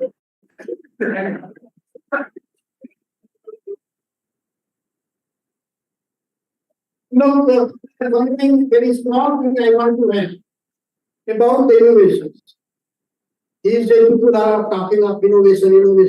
We have made innovation a very big thing. It's not a very big thing.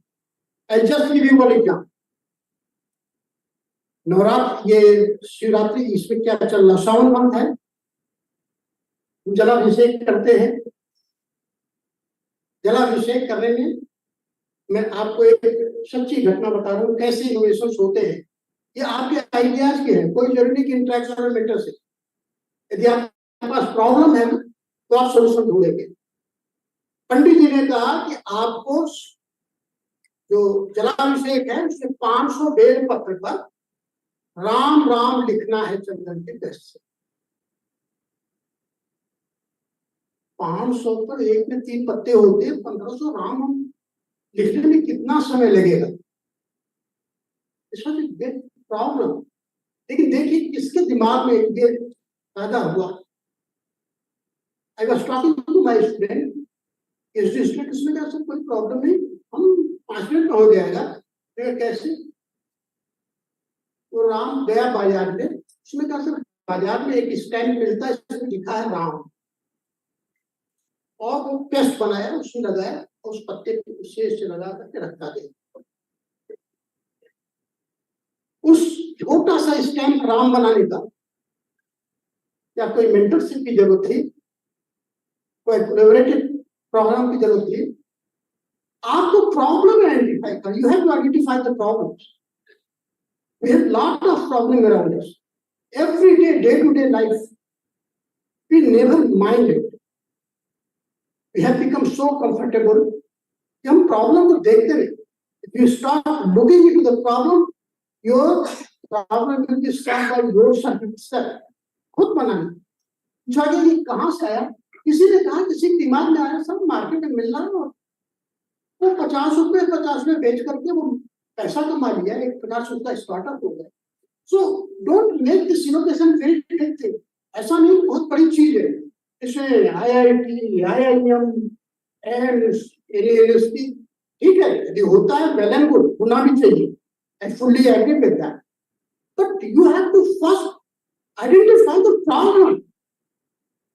If you identify the problem, solution will be automatically there. This is my conviction. This is my view. Thank you very much.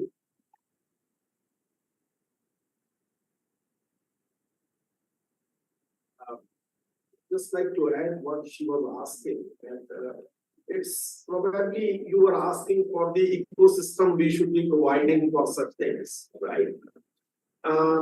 It is happening now, and that comes from the problems, right? Like in IIT, we have taken a kind of initiative, and which is now funded externally as well, that many students were facing problems that they want to do because we have a tight curriculum. So we have developed a very state-of-the-art tinkering lab where any student can, that lab is never locked. It is 24/7, it remains open, and the students manage that. So, and that is open to other students also, not they can come, identify the mentor, and they can work anytime. As I said, it is not locked.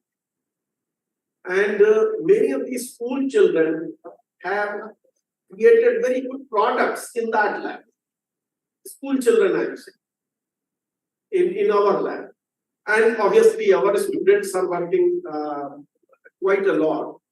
The thing is that we need to ignite the minds that you think of it and you try doing it. Right? Think of a problem. Right now, we concluded an invention factory we called in IIT. That was a 6 weeks program. And we invited the application all over India, selected 20 boys, put them in a room, and they had to form a group of two and identify one problem which they want to solve. And then they were supposed to work for 6 weeks to come out with a product. I think 3 of them already going with the patent. Only in 6 weeks. They were all second year, third year student. And so that kind of ecosystem need to be provided. And I'm very happy that entrepreneurship policy, startup ecosystem, I have never seen before in a better condition what it is. If we remain ignorant, things will be at a distance, but they are not. Right now, entrepreneurship policy and the startup ecosystem in this country, I'm, if I can say that, one of the best in the world. And we may not have reached to the technological advancement to that level, but as I said, we have created the ecosystem. Everything cannot be done in a day's time. So time is not far off where our innovation will drive the Make in India concept, and that in turn will change the economy. And that is how you can see how we kept on moving and reached to 5th. And I don't have a doubt to reach to 3rd very soon. I won't say further on. Thank you very much.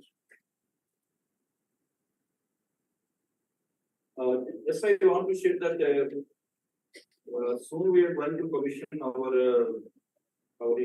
campus, AIMS Institute, maybe by end of this year. So we are going to establish a library which will work 24/7, only 5 days off in a year. So all students, whether they are from IM, IT, they can come over there and work over there. And you know, actually, we can't work by clock at least, maybe 9 to 5. So we have to work actually maybe 24/7. So that's the opportunity we are giving to the students, to the faculty, anybody, whether they are faculty and students or researchers. They can come and utilize those facilities. I'm giving you that one example that recently I keep on interacting with the students, and during one interaction, I asked the student, why don't you submit research proposals? So initially they were actually very hesitant. I told them that the research proposal does not mean that it should cost 1 crore fees or 50 lakh fees. You can do small studies also. And you will be surprised that within 1 month I got something to immediately. And that we have already actually sent to our committee actually, and if funding is required, that I can provide the funding. Similarly, we have also signed MOU with IM and IT actually to work together. Like with IM, actually, like MBA program is already there, and we are also discussing how to start a MPH program, School of Public Health, with IM. So these two institutions can join together and establish one of the best. There is a School of Public Health. This is a very important. Similarly, we are already working with IIT Jammu on a joint PhD program. We have also going to launch MBBS plus PhD program, because all MBBS may not go for PG. So they can go for the PhD. So a lot of opportunities are there once we join together and work together. So these are the enough opportunity for the students, for the faculties to work together and do whatever they want. So enough opportunities are there.